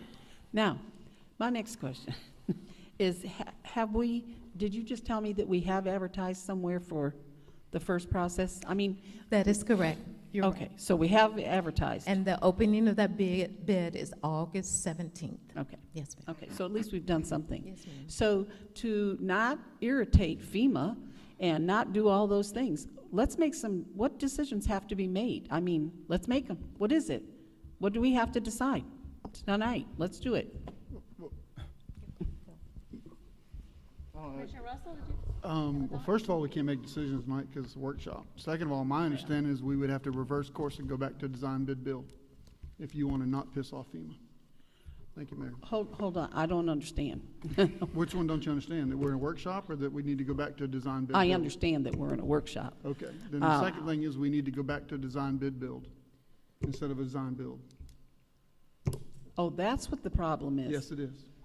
Wow. Yeah, we're going to disagree on that. Okay, that's all I have. Thank you. Commissioner Russell, Yes, ma'am. If you don't mind, may I make my comments now? it's your turn. Thank you, ma'am. First of all, I'd like to say that when the commission made their decision to change course, the numbers that were given to the commission were estimates by an architect that was designing, not by a contractor that was going to build anything. And again, we were in the process of trying to come up with a decent set of plans. We were in the process of paring it down, and Mr. Finch even heard me at the last commission meeting make the comment that the concession stand should be done in-house. I still want to see this rec park designed. The city can't afford to build it, and I understand that. But that doesn't mean we can't design what we want and then build the fields this year. In 5 years from now, maybe we can build the basketball courts for the people that want to play basketball. But why piecemeal a design? Let's go ahead and design what we would like to see and then move forward with each piece as we can afford it. That was the whole goal that I was trying to put forward. Mr. Finch made the comment that why build stuff that we don't have before? This commission voted to build you an EOC that we have never had. This city has never had an EOC, but now you're getting one. So that argument doesn't hold water. You know, the whole purpose of this workshop was to come up with some kind of guidelines of what you want built, and I've yet to hear what square footages we're going to build, what parks you want built. Make a suggestion. I've made suggestions through this whole course of what I'd like to see done, and this commission doesn't listen to me, which is that's their purview. It's a majority rules. I lost in the last vote, so be it. So that's where I stand, Mayor. Thank you. Well, I heard you say that you'd like to see the ball fields. My issue is I've listened to a couple of different contractors say that for a very minimal amount of money compared to the $40 million that's been laid out for a possible design for the city, we could immediately, I mean, the design for the ball fields, we could put those ball fields back just like they were before the storm, put the fences up and put the gym back and the concession stand. I heard a really pretty solid plan for that for a very small amount of money, and our kids could be back playing ball in the spring. So I guess I can't compute the buildings. My brain is, for some reason, I'm not computing why are we building buildings out there to support ball fields before we build the ball fields, when the ball fields are obviously the simplest thing to put back and the least expensive. Why don't we just jump on that and do that? That's my question. I never said build the concession stand first. My whole goal was, again, to do this design, and then I wanted the concession and the ball fields built first. That was my goal, was to get the ball fields built. The football fields, the basketball, everything can wait until we can afford it. I think we agree on that, Commissioner Russell. I think you and I agree. The argument is the way to go about it. I am completely against design build, and I think it's a mistake to go that route. And against what some people have intimated, I think we're going to leave money on the table, and FEMA's not going to reimburse us if we don't go the way they're telling us to go. And I'm asking, if FEMA is watching this meeting tonight, please come to our commission meeting tomorrow night and explain that to us in person. I wish you would. Thank you, Mayor. Thank you, Commissioner Russell. Is any other commissioners, I mean, we are only an hour and a half into this workshop. I'm not tired. If any of the commissioners, if somebody could put forth, does anybody have an idea which city hall design that our architects have put forth? Does anybody have a preference of the, A, B, or C? Mayor, may I be excused to use the restroom, please? Oh, do we need a break? I can hang with you all night. I just need to use the restroom real quick. Yeah, Mayor, if you don't mind, could we do a 10-minute break? Hey, So when I start getting $300 an hour, I will. Let's take a 10-minute break and come back and see if we can get something, moving.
we can get finished and get everybody's opinions in.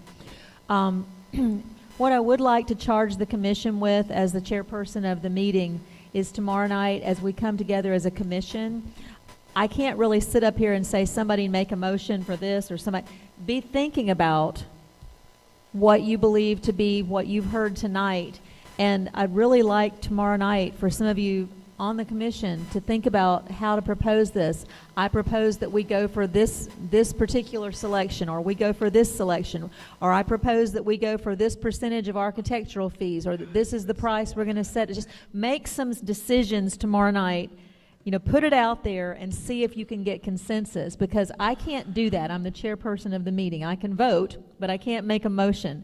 So you guys are going to have to take some, see if I can find the right vernacular Southern word to use. You're going to have to get some, thank you, and make some bold proposals tomorrow night. Hunker down is what you're If you looking don't for. get the vote, if you don't get the second, well, then there will be. But so let's listen to this fine gentleman speak, and then if there's other people who want to talk, we'll do that. But let's see if we can't get something moving tomorrow night and make some decisions. Go ahead, sir. Thank you, Mayor and Commissioners. Joe Sorcy with Florida Architects.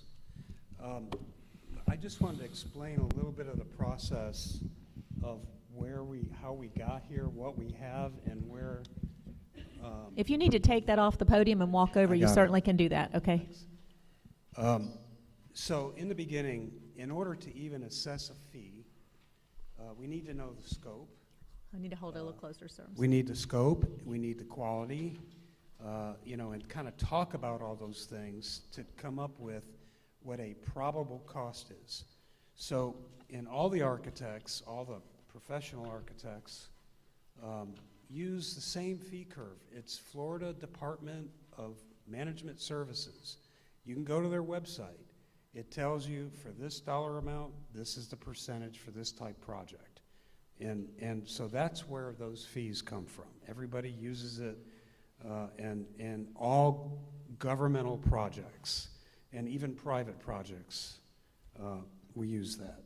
So when the city couldn't say we want to spend X amount, or we need 26,000 square feet, or we need 16,000 square feet, we suggested early on that we do a master plan for the downtown assets, which are the library, the senior center, the old city hall, new city hall, police station, and do several options. We did 6 different versions. Okay, we laid out 6 different versions. And then we did a program that we tweaked for all 6 versions, so that the first version, option 5, is one of the options that they liked the most. There were 2, option 3 and option 5. So option 5, we looked at how much square footage. There's a program, all the offices, an office at 125 square feet is not elaborate. It's on the small side. But anyway, we have a program for this that we made and we used for all these different versions. And then we took historical costs for civic buildings. Okay, we're not talking about metal buildings with siding, stuff that got damaged and blew over during the storm. We were talking about what level of quality do you want? Do you want this to survive the next Cat 5 storm? Do you want it to serve as an emergency operations center? So we ask a lot of questions. The dollar amount comes from historical precedents on what was recently bid in Bay County and surrounding counties. We didn't just make these numbers up. So in the first version, the committee, who I want to say has done an excellent job, they have worked tirelessly with us for months on this, okay? And in the very first version, which was March or April, I think, we actually had the proposal, we had the master plan fee, it was presented, that's what we were working against. It wasn't elaborate for 9 different versions and all this cost estimating. And then at the very end, can we see the other 2, which we did very quickly. last week so that you could see them. But let me explain the difference. The process is you're getting ready to build your image for the next 50 years. What do you want that to be? You want it to be a civic place? Do you want plazas? Do you want places where people can have events, farmers markets, art shows? You know, you're not building a storage shed. You're building a city hall. It is a civic place. Do you want to say to the world and to your kids and to your grandkids, yeah, we just did the cheapest thing. We put a metal building up, and yeah, it may get damaged in the next storm, but don't worry, you could pay for it again. No, you don't want to do that. You want somebody to give you enough information from soup to nuts to make an intelligent decision. We will be happy to do whatever you decide to do. If it's a shed, we'll do a shed. But I'm saying you are a city. What do you want to say to the world? Do you want to give people places? Do you want to have the extension of a great park? Sheffield Park it's been developing. Yeah, it got hit by the storm, but it's a great civic space. You have wonderful assets here. We think that the old library needs to go. It served its useful purpose. It's a concrete bunker. It blocks everything that you want to do in this whole region, and build a library that's more appropriate. Okay, it's only 3,500 square feet or whatever you guys decide, but put it over here next to the senior center and strengthen that whole axis off of the park, a place where people will want to go. Seniors will use the media center more often because it's right there with better parking. And keep the view, keep that open, keep it for your festivals, for the activities, for civic events.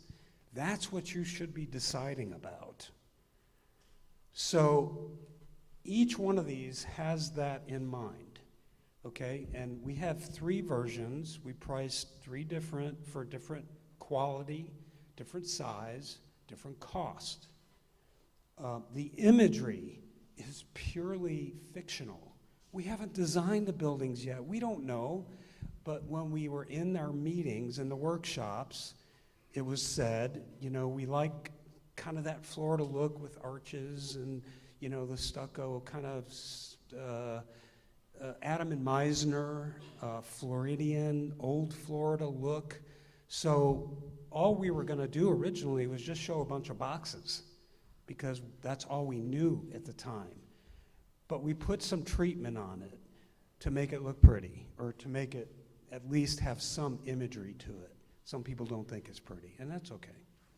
But we don't know if that's what it's really going to look like. What we're trying to show you is the size, the scale, how it interacts with open space, what opportunities the city could have for activities for the next 50 or 60 years. So we were first asked, can we put the police station, EOC, City Hall, and do all that here with parking and so on and so forth? And yes, of course. It is a matter of money. It is a matter of decision if the city wants to go that way. So the 26,000 square foot version looks like this, with City Hall, and then another X amount of square feet for the police station. And we went through this program. We have a program for both. The design builder can use the program, because it was part of our master planning. So at least you have something to start with and throw darts at and chip away at it and do whatever. But there's been a lot of work that you have that you can start with, that they don't have to start from ground zero. They have at least a little bit of information that they can then add to and get you to where you want to go with that facility. So the next thing was, okay, if we take police station away and we only do City Hall. Well, we can do a one-story City Hall now, and yeah, it takes up a little bit more area on the ground floor, but it's also less expensive to build. Okay, when we first started, we wanted something to resist, you know, more than a Cat 5 hurricane, which meant, okay, now we're talking about concrete columns and beams and reinforced masonry, a lot more concrete, you know, and that sort of thing, concrete floors. So yes, the price was more expensive. And at 26,000 or 29,000 square feet, 29,429 to be exact, in that program, the construction probable cost was $9.867 million. Well, that came out to about $335 a square foot for construction. For that type of construction, it's not out of line. It just isn't. You can look at any project in Bay County. But that's not what the city asked. They asked for everything turnkey design, everything that would be required to walk in and hand the keys over and put your computers down and start working. So part of this is by law, and part of this is by selection, I guess. You know, furniture, equipment, networking. Do you want a building that is going to be technologically out of date in 2 years? I don't think so, because that means you got to run new cabling and conduit and this and that. It's cheaper up front. Okay, so how do we future-proof buildings? Those are the kinds of things that we talk about in these workshops. And we would love to have public involved in it, because you'll see firsthand, you'll hear it firsthand of all the information that's being given so that people can make intelligent decisions.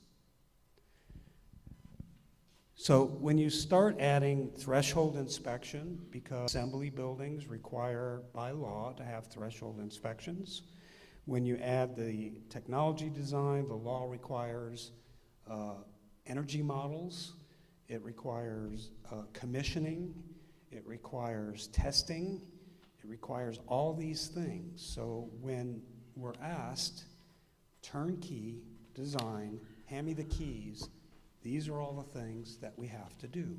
And if we didn't do them, you would have to do them. So somebody's going to do them.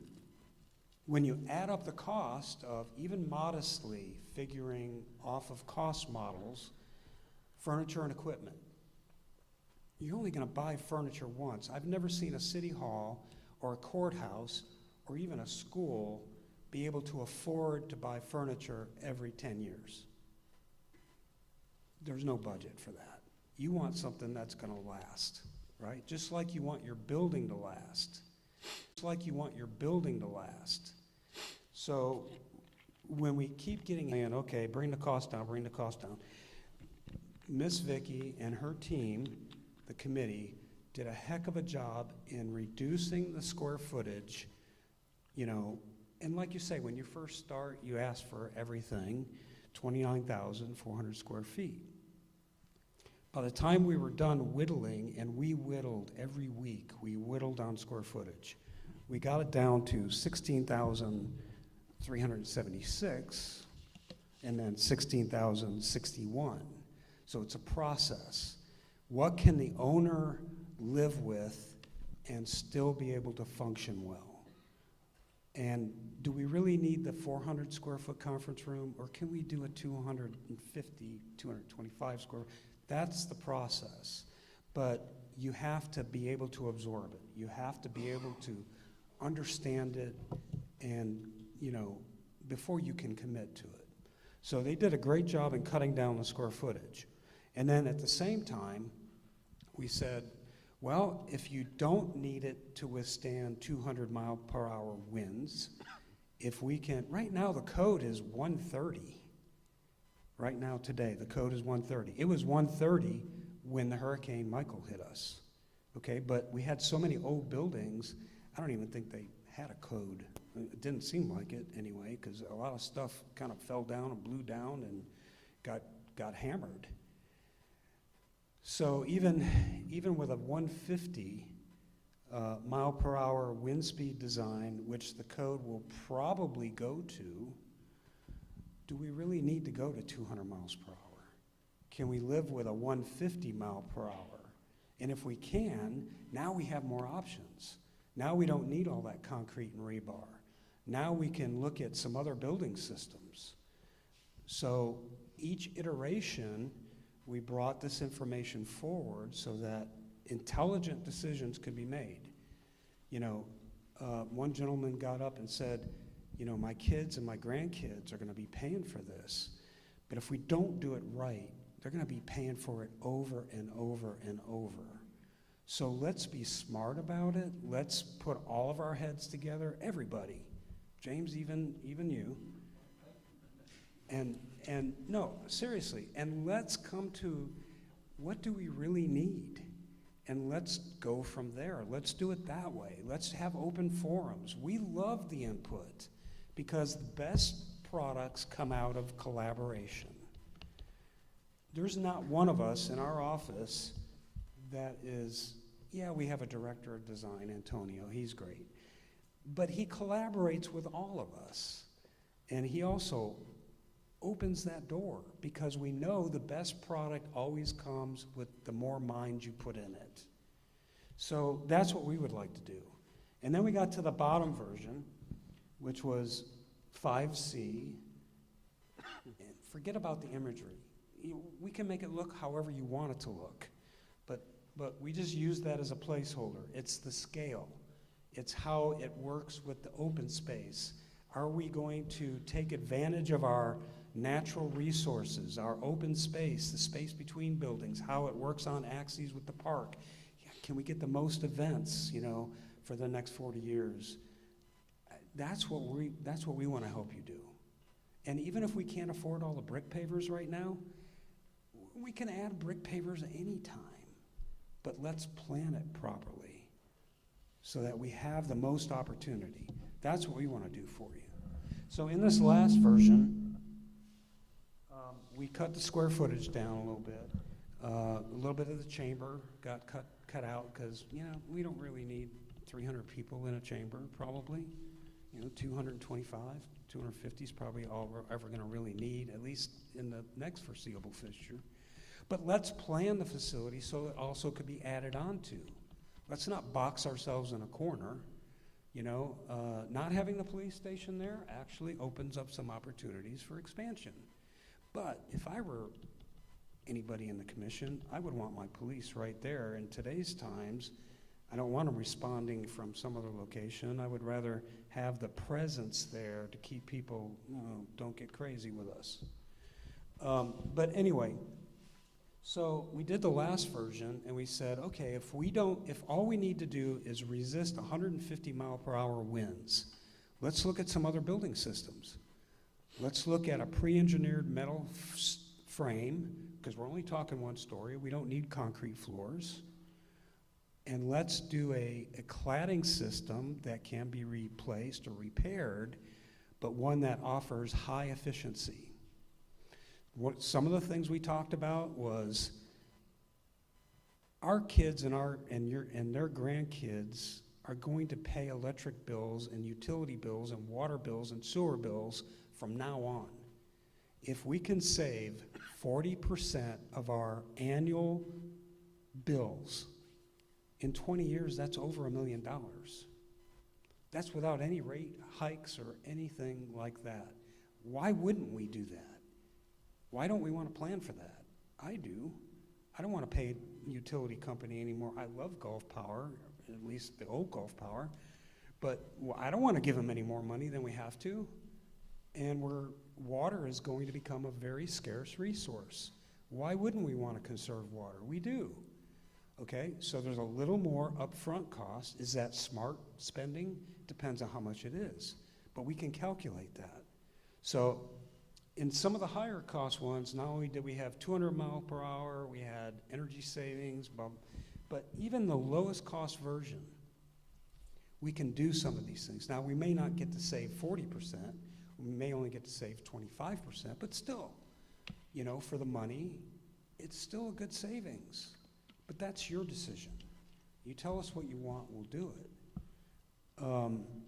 So we got down to the last version, 1 story, pre-engineered metal building frame, an insulated steel panel system, which is highly thermally resistant, it's impact resistant, it meets Miami-Dade, you know, all these things. And then we can put on it whatever we want to make it look like whatever we want. I don't know what you guys want it to look like.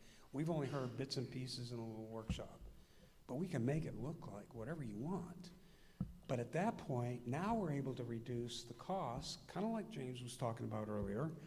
You know, we can reduce that cost to $297 a square foot, and that's not skimping a whole lot. That's still getting nice floor. You know, when we did this building, it survived the hurricane. You know, we designed it for 150, not 130, but I don't think we skimped on a whole, I mean, I think it's a nice building for the money, and it was a little under, yes, sir. Would it be fair to say that you can give us a 150-mile-an-hour building, which would be data, yes, where it's 130 here, I think for some of the other counties going up to 150, but 150-mile-per-hour building for around approximately, say, $300 a foot. Mm-hmm. So that's what I'm thinking. So I was thinking the commission needs to say, okay, now we need to know how much square footage we need and multiply that, and that's where we're at money-wise. Right, and we've done that. Yeah, and we've done that. So in that particular version 5C, it's, you know, roughly not to exceed, and our goal is to make it less than that. But if you ask me not to exceed, I don't want to exceed it. But if we can make it less than that, I'm happy to make it less than that. So $297 for construction per square foot, and that's 16,000 square feet. And that was something that the committee decided that they could live with, and I think you'll get good value. And let's try to put the energy savings, it's already saving some energy because of the type of building that we would propose. But let's make good decisions. Let's not cut everything down to the cheapest possible, because that's frankly crap. And it's gonna cost more to operate and more to maintain. And also one last thing first. The more expensive price we had was a 50, 60-year building before major renovations had to be done. The next lowest price that we had, that we came up with, we said, okay, maybe they don't want a 50, 60-year building. Maybe they want a, 35, 40-year building before major stuff has to be. Of course, you're gonna have to fix the AC and maybe change the air handler or the chiller or whatever, because there are useful lifetimes, life cycles of different items. But let's not do major stuff if we don't have to. So that was a 35-year building, 40-year building. Now the lowest version is more like a 25, 30-year building before we have to spend more major money. So that's why when I say you need to make intelligent decisions, don't just look at the initial cost. Look at the operating cost. Look at the utilities that we pay. I mean, that's money out the window every month. So why don't we want to save that? I do. And let's make smart decisions, but let's do it together. We don't need to be going off in a million directions and everybody confused, not knowing the process, not knowing how to get there.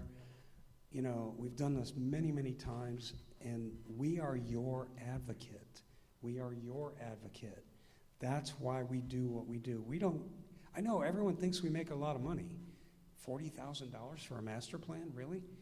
Well, yeah, I mean, it took 4 months and a lot of work and number crunching and it took a lot to get there. You actually got a deal.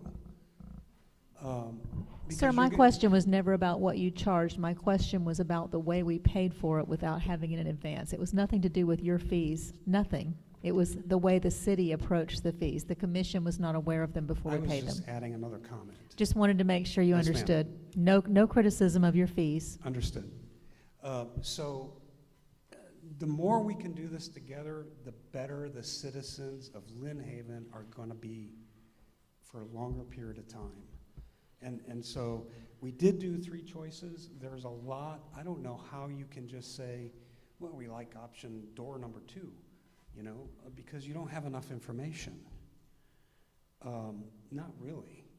Well, you know, what I like about it most is you drive a $300 foot is a first class building, 150 mile an hour. Now, when you do that, I think that we should get rid of the police station that was there, the old city hall, tear it down, and then you give them some options how you would face the city hall, to the road or to the park, or, you know, whatever you want to do. And figure out the square footage. They put out a design deal for EOC. And the EOC was, and I was gonna put in a proposal on the EOC. Well, the EOC, if we put a big room in the EOC like this, where you could have a meeting, have the meetings with 250 people at the EOC, take all the chairs out, then you would put the fire department in there, they could do their fire training, then you put the police in there for training, because you've got a 3,500 square foot gymnasium with the bathrooms and the training in the conference rooms. So that way, if you could reduce the city hall to 14,000 feet and do it first class, and then, you know, put some pavers in it and stuff like that, and that's where I was going, because a lot of times, when we used to have here is, when you do the 3,500 or 4,000 square foot in the EOC, you put the fire department, but you have the commission meetings there. That way you can put more boardrooms and more meeting rooms in that 14,000 feet. And, you know what I'm saying? So then, when the 3,500 square foot auditorium, you'd have those meetings, but you could also pull the chairs and all out in the storage room and put the voting precinct in there. You know, so there'd be several things in that. So most out of it, and what I was thinking was, you know, 14,000 feet, and 14,000 feet with $300 is what, 4.2 million or something like that. Then you got to put the FF&E in there, or, you know, whatever, and all that stuff that goes in there. And I think you'd have a first-class business. You could do a building. You could do some concepts on there. And if we could get together and everybody decide on what square footage we're going to do, we're in the right direction. We're talking about $300 a foot for Miami-Dade standards up here. All these buildings up here held up good, the new buildings. The old buildings went to hell when this thing come. And so I think at 150 mile per hour, and you buy insurance on it, and like I say, then when you have insurance, they'll fix whatever store up.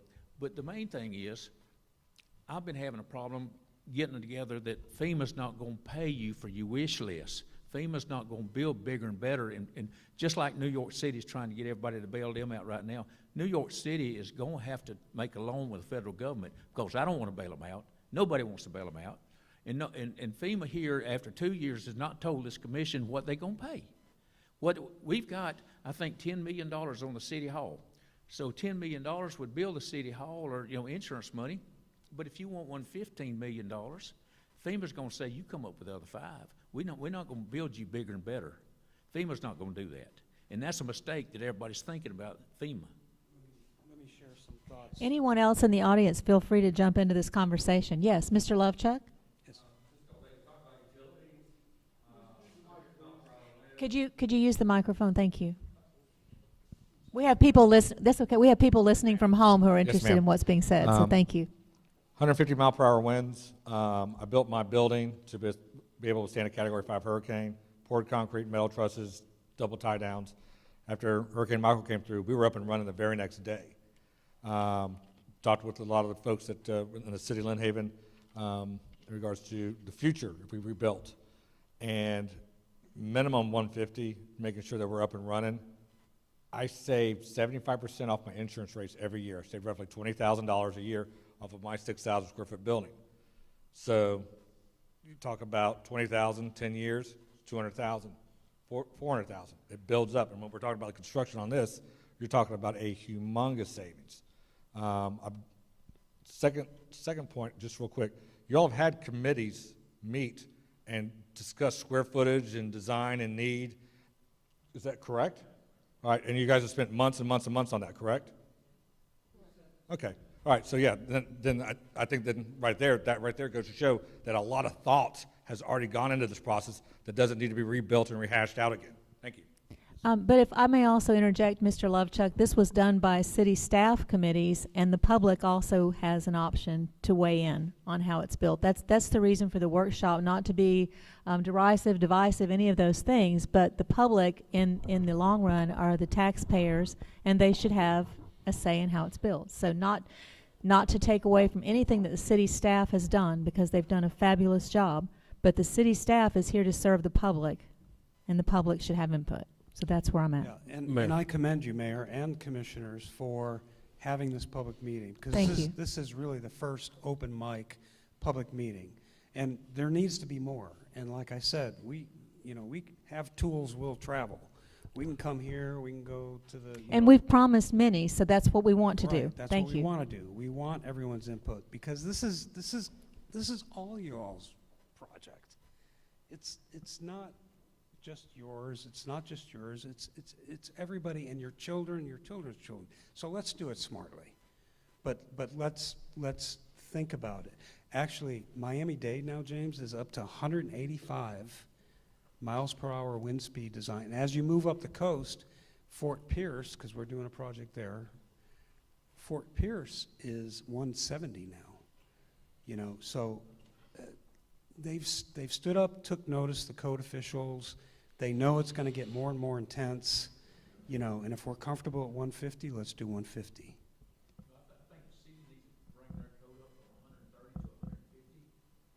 I agree. I agree. So it's really going to be hard for you guys if you can even get past the imagery, just to look at scale and how it goes. They asked, there was so much concern about tearing down the old city hall because it was an icon. It's what everybody knew, what the city of Lynn Haven, it was your brand, but maybe it's time for a new brand. If you make that decision, sure, tear it down and get a new brand. We like the idea of the library being gone.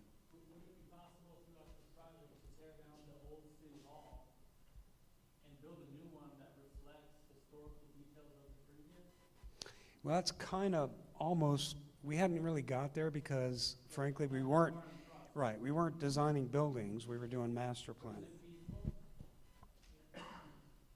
Yes.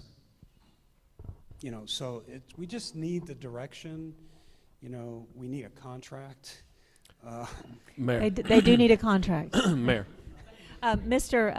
Albritton, our city attorney, wanted to comment. would you allow me to direct a question to Mr. Sorcy? Absolutely. And I believe I know the answer, but Mr. Sorcy, because we don't know what's going on with EOC and police department. Some people want to build it, and we're going to see who's going to get it, and the design and the details. But if the city said, we want to, let's budget a 16,000 square foot building for City Hall and Chambers. But later, they decided, based off of the return on their solicitations for the design build of the police department and EOC, that, 14,000 would be appropriate. Would you and your company object to the city having a change order, changing your scope from the maximum price of 16,000 to a maximum price relevant for 14,000? We're here to help you guys. Whatever you ask us to do, we're going to do.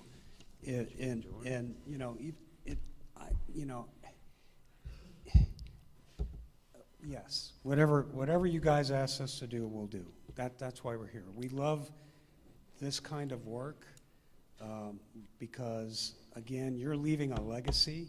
You're leaving something for everyone who follows you.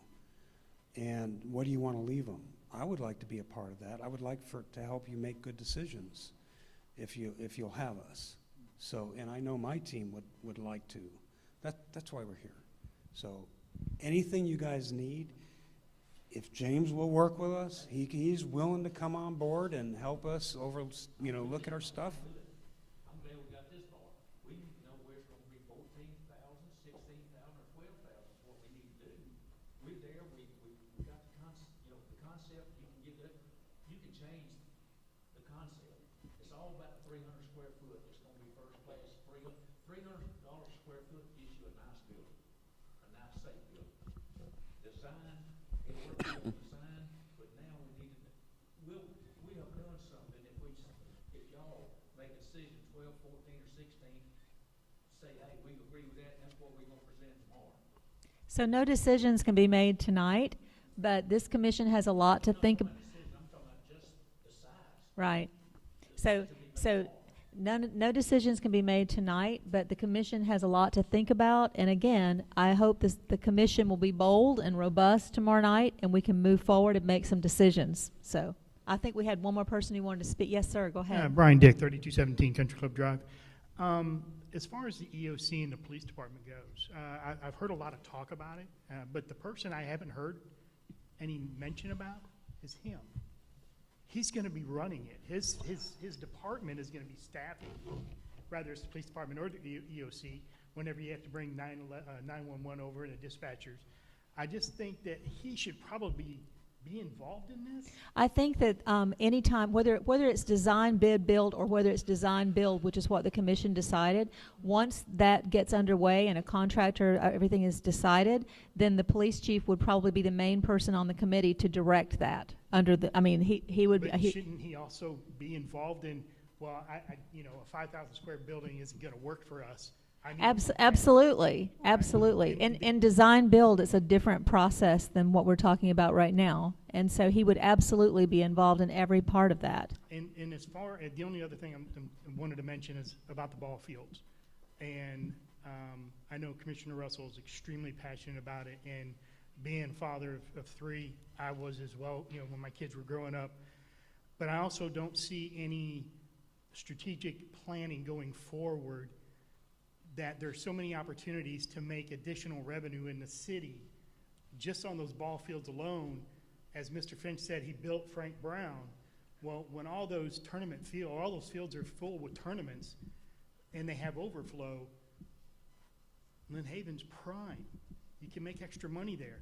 To put that, the building up there with the basketball courts, if they start bringing basketball tournaments in here, you've got more room for to make money off of them.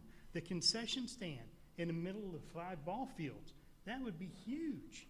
So I do agree with Commissioner Russell that I would move on these ball fields as quick as possible and get these kids, occupied while the rest of us are dealing with what we need to deal with. I think we all agree with that, sir. I really do. Chris? I think, Ryan, I think Chris Forehand. Okay, that's I think just piggybacking off what that gentleman just said, Chris. Actually, we were gonna get up and talk, and then need a chance to get our boards up. But I know that you want to get these ball fields going fast too, and I do. My kids aren't playing anymore, but from a community standpoint, I do. I want to see them. Yeah. And I know you've put a lot of work into it. Ryan was going to talk for a sec. I'll try to make it quick. So basically what I've gathered tonight is that it's time for action. So I'm going to challenge the commissioners and the mayor can't create the motions.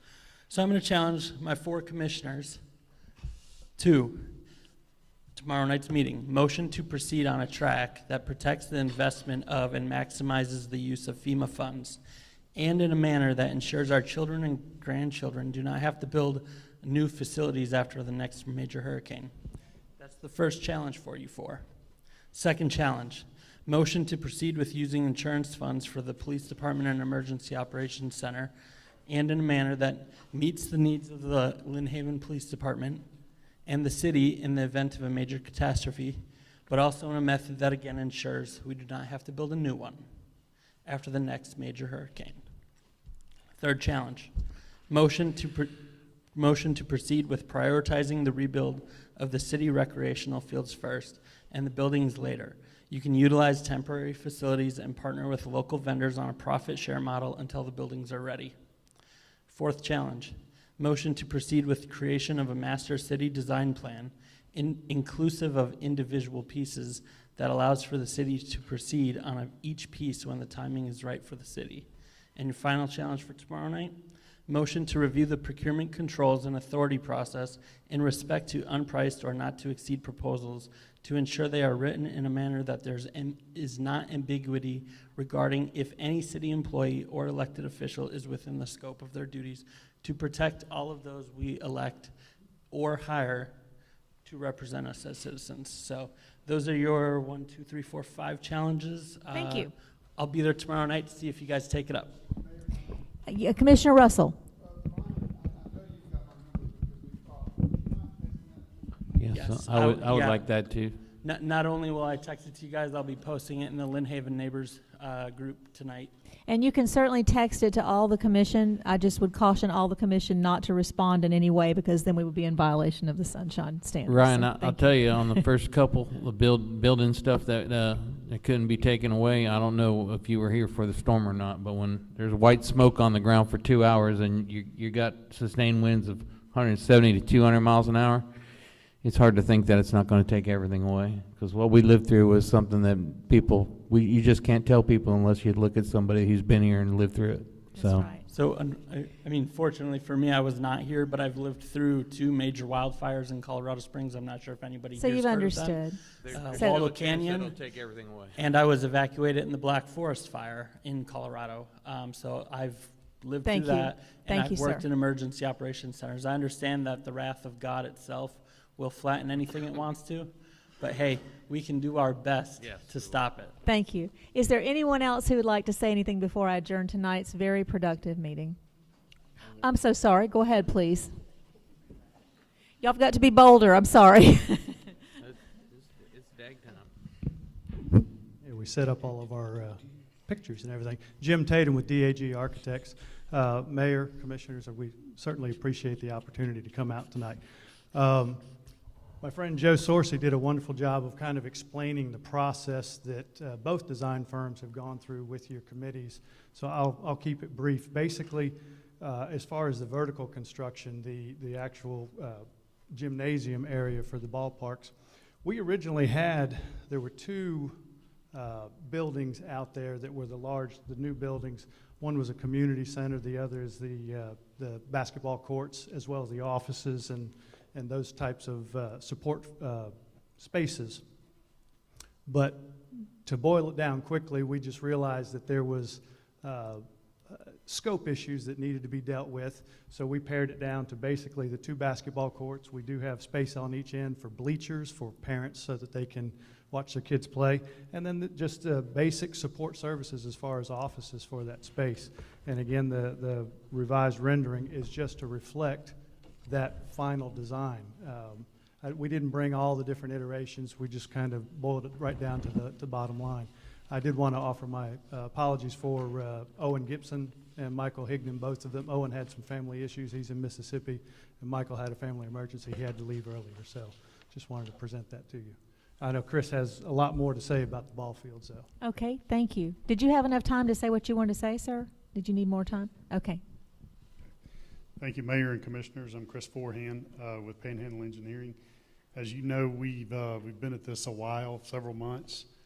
Early on, as Joe said earlier, we met with the city staff, which were the committees made up of one of the commissioners. We were given a list of things that, basically the city wanted to see out there. They were not all things that were existing. There were some things that maybe could be funded by future grants and things. So we basically developed a master plan that included all of those things, okay? And we came up with a all-inclusive price for that, which we've given you previously. We've also given you some other options, and those options are basically kind of break it down into priorities. And I'll be happy to answer any questions about any of the options, but basically the $9.2 million option for construction is everything you see on the master plan. I mean, it's all of the new parking, it's all of the ball fields, new lighting, new football, soccer, lacrosse fields, all of the batting cages, dugouts, everything that's basically horizontal. It also includes taking the tennis courts, turning those into outdoor basketball courts, new parking lot, new playground equipment. And so if you look down to the second option, includes basically taking out all of the football, lacrosse fields, soccer fields, and all of the access road on the south end of the park and all of the parking. The third option basically takes out all of that, but it also takes out some of the amenities like the batting cages, the sails. We took out a lot of the resurfacing we were going to do, and then we just added just a few of the parking areas. Okay, the fourth option is basically just to go in and rebuild all of these fields. We did have some smaller fields here before, but we have built those AA fields over at Kane Griffin. So we do have 5 300-foot fields that are shown here. You can use these fields for the smaller kids. You can use them for softball. You just have to have the fence that's removable. So that would basically just be for those 5 fields. So we just basically need you to tell us which option you want to go with. And again, this is just design. You know, we can bid it out. We can bid out alternates. We can bid out different alternates for all the parking. So we're just here to do, you know, whatever you want to move forward with. Any questions? Questions from the commission? Mayor, if I may. Go ahead, please, sir. 2 questions, Chris. First, do we have any idea or plans for a possible skate park? I know we've discussed that. I know it hasn't been any sort of designs or anything, but do we have a little green area there that you can put a little computer skate park in there? We do have room for it. It's not in our master plan. Okay. But we do have room to put one in if you'd like. Okay. And we're working on the one out at the new sports park. Okay, perfect. And then my second question is, I know Commissioner Perna didn't want to bring it up. He was interested in a dome. He said he went to Atlanta and saw the Mercedes-Benz dome. You think you can keep that under budget if we build that? No, I cannot. All right, thank you. You're such a kidder. Are there other questions from the commission? Yeah, I've been to Atlanta. Are there any more from the public? Any more comments? Questions for Chris? Go ahead, please. Do you have a question? No one? Yes, sir. Go ahead. Option 4, you said is, option 2, it says the fields and site work will be designed in its entirety, including the football, soccer fields, and southern parking area. Option 4, it says option 2, but excludes all parking and other amenities such as shades, sales, and booths, includes outdoor basketball courts. So this $4.1 million option gets us back what was there. From a field perspective, with exception of the football fields. We had football fields there, but we didn't have lighting. It gives you all 5 baseball fields. Yes. With the dugouts. Yes. But it's not addressing any of the shades or parking. Correct. So the parking, I know the shades on the, it's been about 300,000, I believe, on, King Griffin. That seems about right. About 300,000 shades, you know, King Griffin Park. This is 4.1 million. It's what got blown down in bare bones. That's what would go back is what we had there. Because those 4, and you're looking at approximately 4.150 million. Yes, without the football fields or any new parking. The football field, the 2 goals and the sod field there, you know, whatever. So I mean, but this is the money here is $4 million. And then what you gonna do with the concession stand? Does the city want to do the $150,000 repair on that concession stand? And then you're looking at $4.3 million to get that, what we're looking at. That's a fair price for all that. You want to come out the shades, it's $200,000. It's going on with what you want to do from that, but I think the commission should consider what was there, and we at least need to put back what was there. And then when you take that approach, then when you get through, you'll know what you can do as far as going in debt or what you want to build for the future. But let's get back what we have and do that. There's some parking need to be added to this and a little bit of drainage or whatever to get it right. But in the proposals here, you know, if you want to do all the design for all the concept in the future, I think we just need the design and all that and stay around $4.5 million and see where everybody's at. And now we're talking about the city hall, we start adding it up, these $4, $5, $6 million deals, and then we know where we're at, money-wise. Whatever they want to do. Thank you. Anybody else have a comment or question for the commission or for Mr. Forehand? I'd like to thank everybody for taking the time to come out tonight and participate in this workshop. We're going to have many more of them as we proceed with this. Everybody's opinion's valuable, and thank you so much for being here. Have a nice evening. The meeting's adjourned. See you tomorrow night, I hope, at 6. Same place. Nope, Mayor, isn't it at City Hall? I thought it was here. I don't think this is available tomorrow.